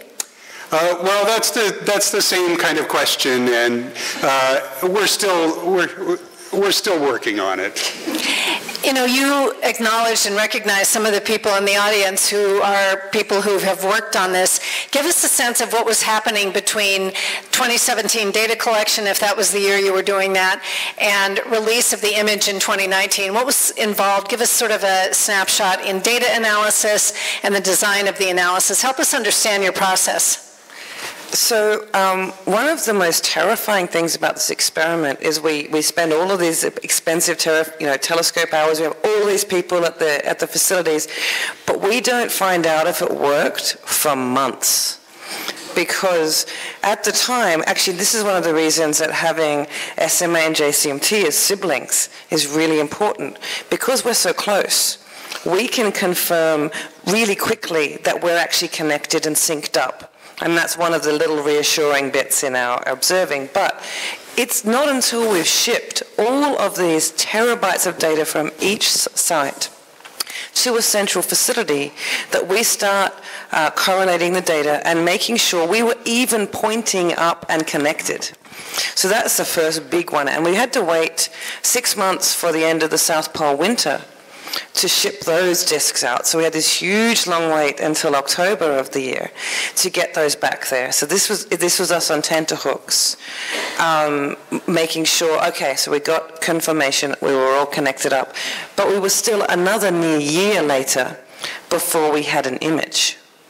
That's how, and then the data went out to all of these amazing research groups and scientists around the world to piece this image together. And so I think the worst thing would have been that the experiment worked perfectly and we didn't see anything. But what instead happened was it's like, okay, we split up these groups and we had 4 different groups who were doing imaging processing in different ways. They weren't allowed to talk to each other. Because what we wanted to do was make sure that when they turned up and they said, well, what have you got? If that was the same from those 4 independent processes, that told us very confidently that what we had here was real. And Jeff, you saw the image before me. So you saw it in July last year? That's right. And that was, seeing the image for the first time was a truly astounding moment for me. I've been working at this for 25 years in one form or another. And we had beautiful simulations of what it should look like. And while I was really confident in our ability to do the experiment, I was not actually that confident that we would get the result that we thought that we thought was there. So many things have to be right for it to work. Not just the technical side, the telescopes have to work, the weather has to be good in all the places, but also that nature has to cooperate with us. And the light has to originate in the right place, and it has to get, it has to not be distorted by moving around too much, too rapidly. And so I was truly astonished when this came together. And I can tell you that, everyone in the collaboration literally was. You may have seen on Twitter or Facebook some pictures of one of our colleagues, Katie Bowman, who's now a celebrity, grinning at the picture of the image that she had made. That was back in July of 2018, and that's how all of us were. We were just giddy that we had really gotten what we went looking for. When will Mauna Kea have a theoretical physicist to help with joining general relativity of quantum mechanics? I think it says joining. Sounds like someone's angling for a job. I was wondering about that. Do you need a theoretical physicist up top? Doug, that would be sort of your Kuleana. No, we just need money. These are operational facilities, and we basically rely on the brain power of the science teams that use the observatories to address that. So sure, it'd be cool, but in the grand scheme of things, not likely. Not likely. No. Okay. We do have, within our collaboration, we have a large and brilliant set of theoretical physicists, astrophysicists, who made those simulations, who made predictions of what we would see, who guided us through interpreting what we saw and what it means and what kind of questions to ask. So will the whole Earth telescope be able to image and do a spectroscopic analysis of exoplanet atmospheres? I'm going to rain on your parade, Doug. Go for it.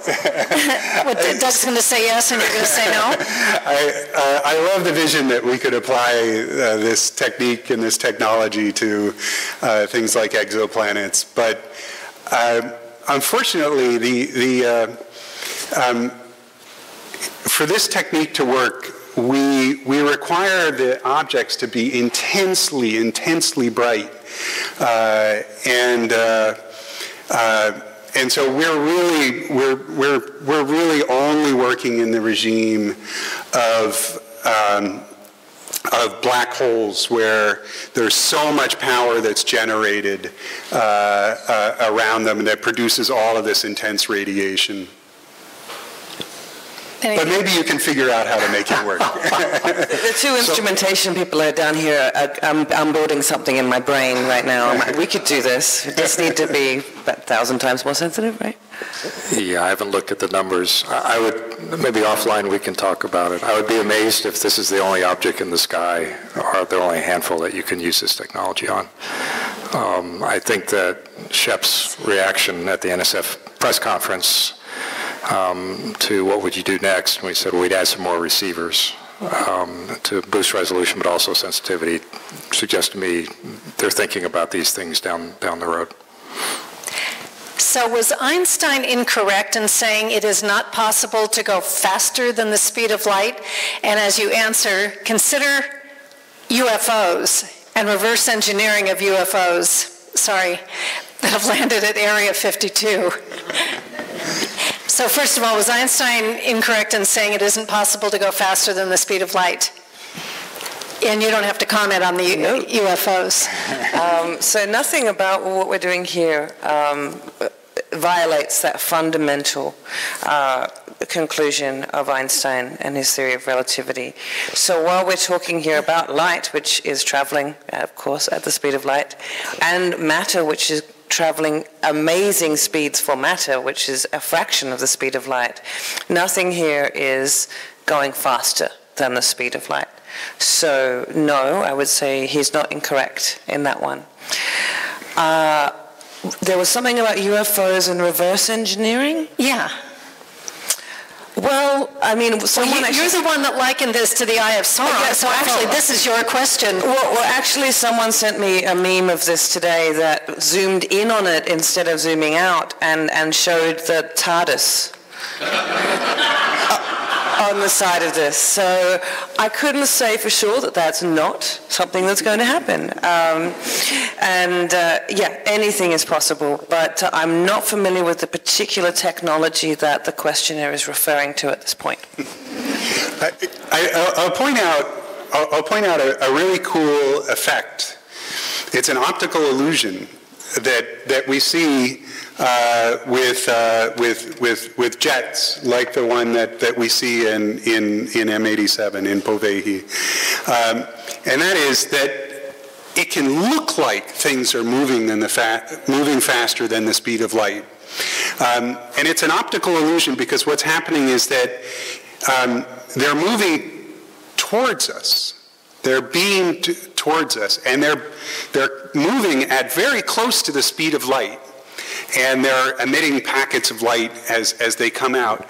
And so you can kind of imagine a great analogy for this is that imagine that you're on a train going from New York to Los Angeles, and at every stop you put a postcard on another train that's going just a little bit faster than you, and that train is going to arrive in Los Angeles, a little bit before you do, and it's going to have all the postcards that you put on there, and they're all going to basically arrive at the same time, and so it creates the illusion that you've been to, Pennsylvania, Ohio, Illinois, in a very short period of time.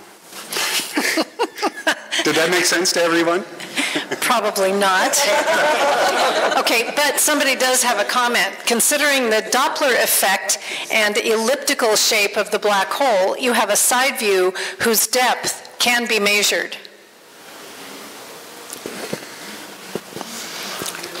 Depth can be measured. Here, you can read it yourself.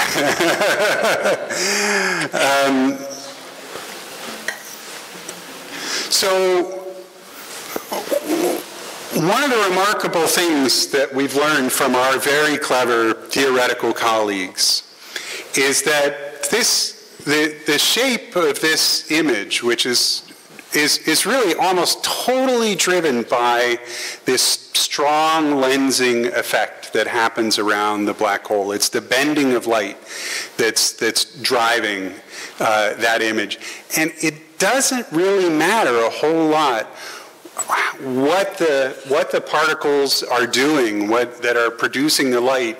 They can be spinning around in a disk, they can be shooting out in a jet, they can just be in a ball around it. And so, with the exception of that asymmetry in the brightness that you see, that it's brighter on one side than on the other side, that's the Doppler effect. I really don't know what the questioner is asking about depth, but it's very hard to turn this image around and say exactly what's happening in the physics right around the black hole, aside from that gravity question. Thank you. I'll hold on to this, though. And study it. Does anybody in the audience have a question they would like to ask live? Yes, sir, we have a microphone right over there. Thank you, Yoke. Oh, I'm supposed to hold for you. Yes. There were two black holes that were studied. One of them is at the center of our galaxy. And if I remember right, this is what led to the entire thing of black holes all over the universe to begin with. And we have had no results from that. Is there any information about when we might be able to have the final processing of the image at the center of our own galaxy? If I told you, I would have to kill you.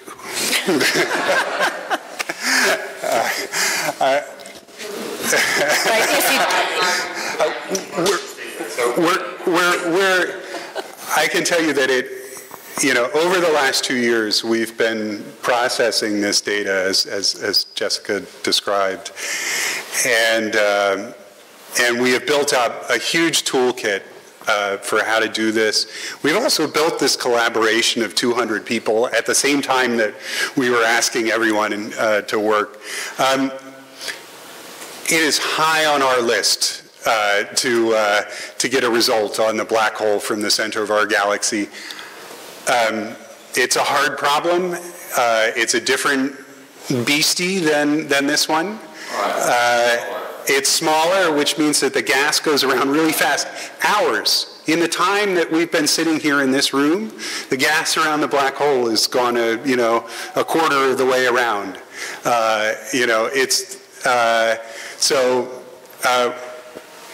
We're working on it. We may have to make a movie rather than make an image. We're not sure. Yeah, it certainly would, wouldn't it? Do we think maybe this year or what? I cannot give you a timeline.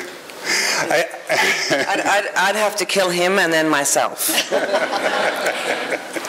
So here's a question, Larry and you might want to weigh in on, as well as everybody. How do you feel this discovery and discoveries like this help back up the knowledge our ancestors had of the cosmos? And how do these discoveries affect how we see ourselves and our connection to the universe? All of you can weigh in, but this really goes back to the cultural connection that we have and our ancestors. Well, it's just, I just think that all humankind has this same curiosity. Where did we come from? And for Hawaiians, I know it's very important. Where did we come from?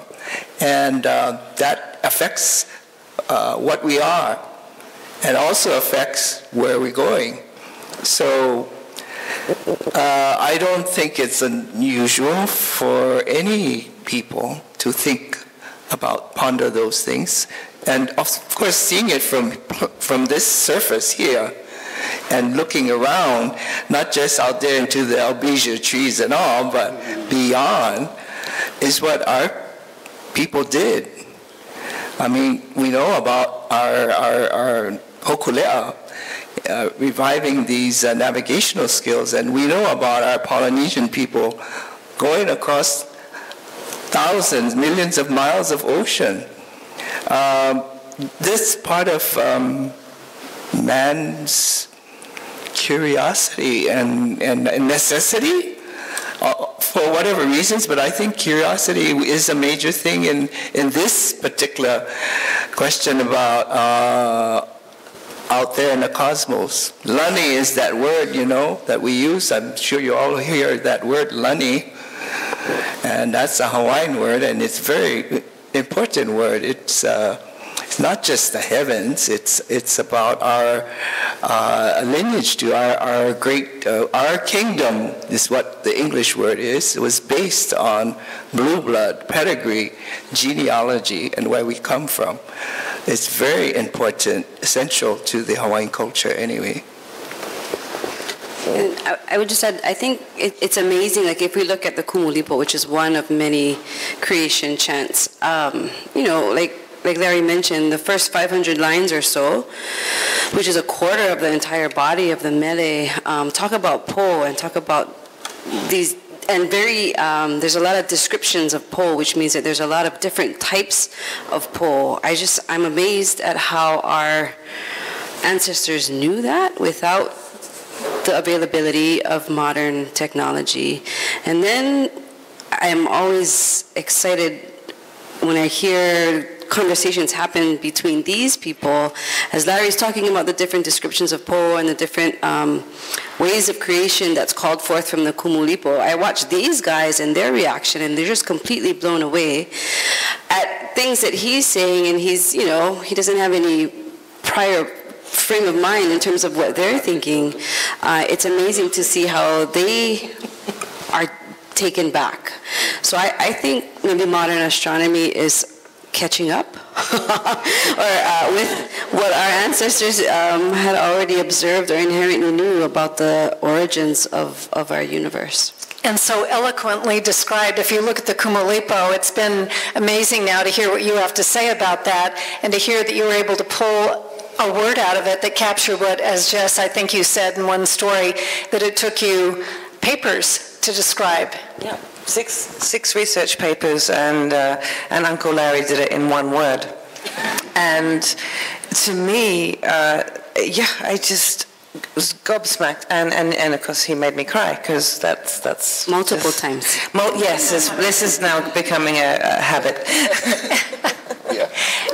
Do black holes start? Doug, you want to say something? I want to jump in. Can Christine put the Kumulipo back up? She's around. It's a good time to point something out. Yeah, I know. But so I'm going to out you. So this is Uncle Larry's translation, I'm pretty sure. I looked at it with what you emailed me. And this is embargoed. To my knowledge, it's been a stressful couple of weeks working with these guys and the word embargoed. And this, so there are a handful of translations of this chant, and he shared with me his translation of the prelude, and I was blown away by the first sentence, or the first line. The astronomers will recognize that as the Big Bang. And so I've had the pleasure of talking with Larry about the concept of Po over the past 2 years intermittently. And my reaction to that was about a year ago, a year and a half. I guess it's kind of my way of trying to relate. Provided our little group with a presentation called The Physics of Po and the Po of Physics. And that was my way of hearing Larry's description in a cultural sense of the understanding of the Hawaiians, say 1,000 years ago. And I'm trying to translate it into my language as a scientist and then relay it back and then hear him come back to me. And through that process, I genuinely am getting a deeper understanding beyond just the math and the equations of what we're talking about. So I don't want people to get hung up on this being a naming process. The names like Oumuamua and Puvehi, they are pathways, they're gateways. And when you actually go through the process of coming up with a name and exploring where that came from, like he and I have discussed these lines here in his office, you emerge from that with a deeper understanding you would ever get from all the supercomputers in the world working on this. And that's the beauty of what we're doing here with this program. Stay tuned, because I'd like for them to do a presentation on the physics of Po and the Po of physics. in the future. You know, this particular question and your answer, particularly, Doug, is the perfect way to conclude this. However, we have a couple of more specific questions that I want to ask. But I really want to thank you for that last, because truly, when I look at the Kumulipo, and as you said, Doug, the first line is the Big Bang, that's kind of amazing to me. The whole thing is amazing. It's amazing, Larry, that you were able to find the perfect word that captured this in what these folks have been working on for a long, long time. Thank goodness I learned my Hawaiian language well enough, so. Well, actually, one of the things that you learned your Hawaiian language not by going to school exactly, but you learned it from kupuna. You learned it from people who had inherently known it, learned it as children. So I think you probably have a deeper understanding. You don't just have the words, but you have more of the meaning. Yes? Yes, well, that's subjective, you know, to become as fluent as you can. So do black holes start out smaller and get larger after eating everything around them? Yes, black holes grow. They can only grow. So we do have to be afraid, be very afraid. Yes, absolutely. Okay. And the question is, what would a teaspoon of it weigh here on Earth? Well, actually, if you turn the Earth into a black hole, it would be smaller than a kukui nut. So imagine all of the mass of this Earth, and if it turned into a black hole, well, it would be a bad day, but it would be about that big. So that gives you a little bit of an idea of the density of these, the compactness of these things. This questioner notes that all of the telescopes, I believe, in the collaboration are in the Western Hemisphere. Explain why that is, if that's true. Do they all have to be looking in the same direction at the same time? And are there other sites for other observatories? And if so, could resolution get better? That's a really good one. So we are, it is a complete, it's fortunate that we have telescopes where they are. And so that we can make this these baselines, these connections, without getting onto the other. It's not very good if they're on opposite sides of the planet. That's not going to work for us. So we do need them to be on one side because they need to see the same point in the sky at the same time. Now we are bringing in, so for example, the Greenland telescope, which is actually has performed with us. It just did not for this particular set of observations. So the Greenland and the South Pole telescope have a kind of an Earth curvature problem. And so we will not be able to have both of them in the mix at the same time. But that's okay, we're flexible. And so as the Earth rotates, we bring them in and out like that, and as the sources come up in the sky. But the more the better, as many telescopes as we can, in as many places as we can. That's really the goal. The Earth gets closest to the Milky Way black hole every 18 years. So talk about Poweihi. When is its distance to the Earth going to be the best? How many years in between? That would be your homework assignment, I can just tell from the silence. So I think Poweihi is actually moving away from us. Poweihi is as we astronomers say, is in the Hubble flow. And as you probably know from the Big Bang, the universe is expanding. Edwin Hubble's originally called galaxies, he called them island universes. And those island universes are moving apart. So wave goodbye to Poweihi as Poweihi sails off into the distance. So we are at the end of our time together, and I'd like to give each one of you an opportunity just to make short concluding remarks, and then we need to thank the audience for being with us, because this is great, and thank all of our helpers. So concluding remarks, start with you, Mr. Jeff Bauer. Thank you. Short concluding remarks. Short, yeah. I'm composing my thoughts. Okay, should we? No. Okay. I'm ready. For me, to be able to present to all of you and to the world this image, something that I've worked on for so long, is really terrific. what I didn't expect to happen when we had our results and when I was doing that, to end up in this conversation, and that has been genuinely, deeply enriching for me, and I am very grateful. Well, to follow on what you're saying, I joined or became a part of the building of Imiloa, not because I have great astronomy or even scientific background, but I saw the opportunity to grow the use of, awareness of, and appreciation for our language and our culture. And through the years of working at Imiloa and working with people like these sitting up here, it has greatly expanded my own appreciation of my culture and where I come from. And it has also greatly expanded my appreciation for the work that's being done through astronomy. And seeing how, well, exploring the similarities between what astronomy is discovering and what, like I mentioned earlier, what our ancestors already inherently knew. So I'm appreciative for the opportunity of working with people like this and for the mission that Imiloa has to share that incredible wealth and depth of knowledge with our public. So thank you for the opportunity. We hope you'll come and visit us. We are playing Black Holes, the planetarium show, daily for the month of April. And we also have a lot of programming coming up in the next couple of weeks to help celebrate and honor the Merry Monarch Festivals. So please stay tuned and come back and visit us. A little mauka of here at Imiloa.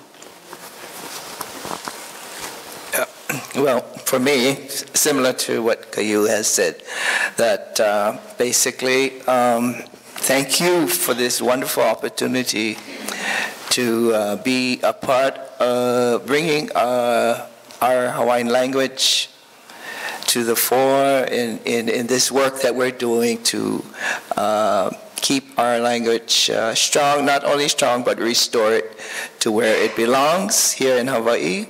And that's powerful connection through our mountain, Mauna Kea, and as well as Haleakala.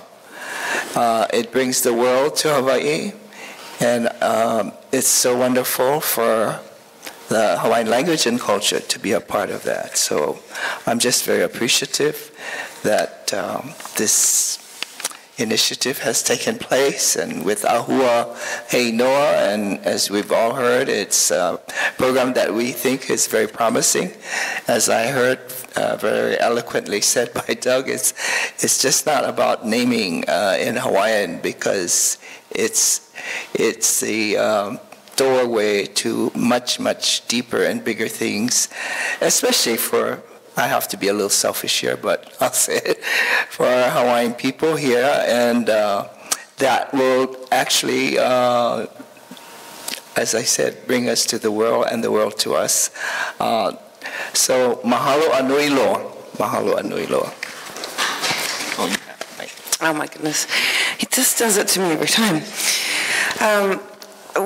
The two words that come to mind, one is humble, humbling.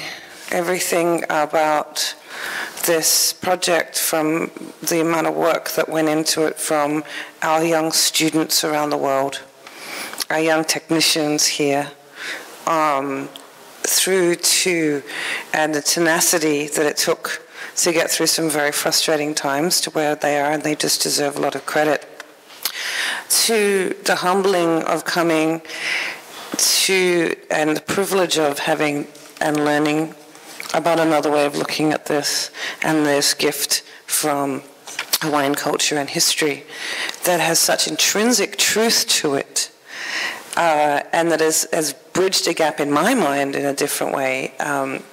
Again, the word that comes to mind is humble, and I'm just so grateful that we've had the opportunity to do this, and I'm really excited for the conversation that's going to come not just here in Hawaii, but outside of Hawaii, with both the discovery and also this name.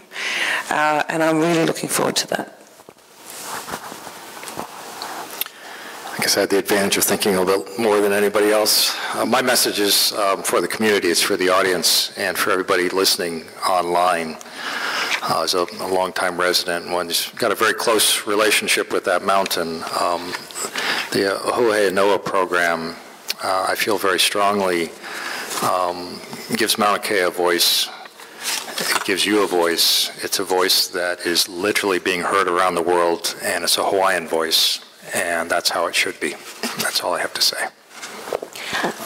I'd like to really thank everybody who helped make this forum a reality. Christine Matsuda-Smith of the Bennett Group, Pelly Harmon, our chanter, the sound team, Ray, you and everybody else, thank you so much. I have always told people, you can have a great forum, but without sound, you have nothing. So the sound guys are really the most important. University of Hawaii, the live stream, very helpful. Naleo TV, you can see this again, and I'm sure you will want to. We have lots of helpers from Imiloa Astronomy wearing the cool outfits, just as Kai'u is doing. They went shopping together.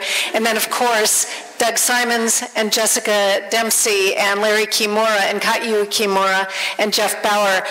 Thank you to the scientists for sharing all of the information, and thank you to the audience for asking such great questions. If you want to talk with any of them, they'll be here for a moment or two before they collapse from having such a busy week.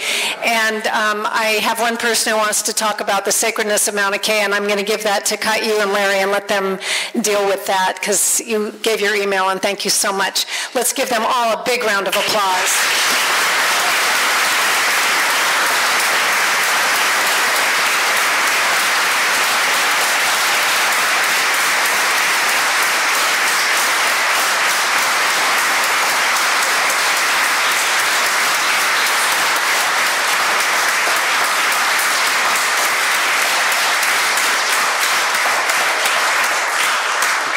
You have to do an encore even though the applause is Thank you so much. This was great. Thank you. Really good. That was terrific. You were not.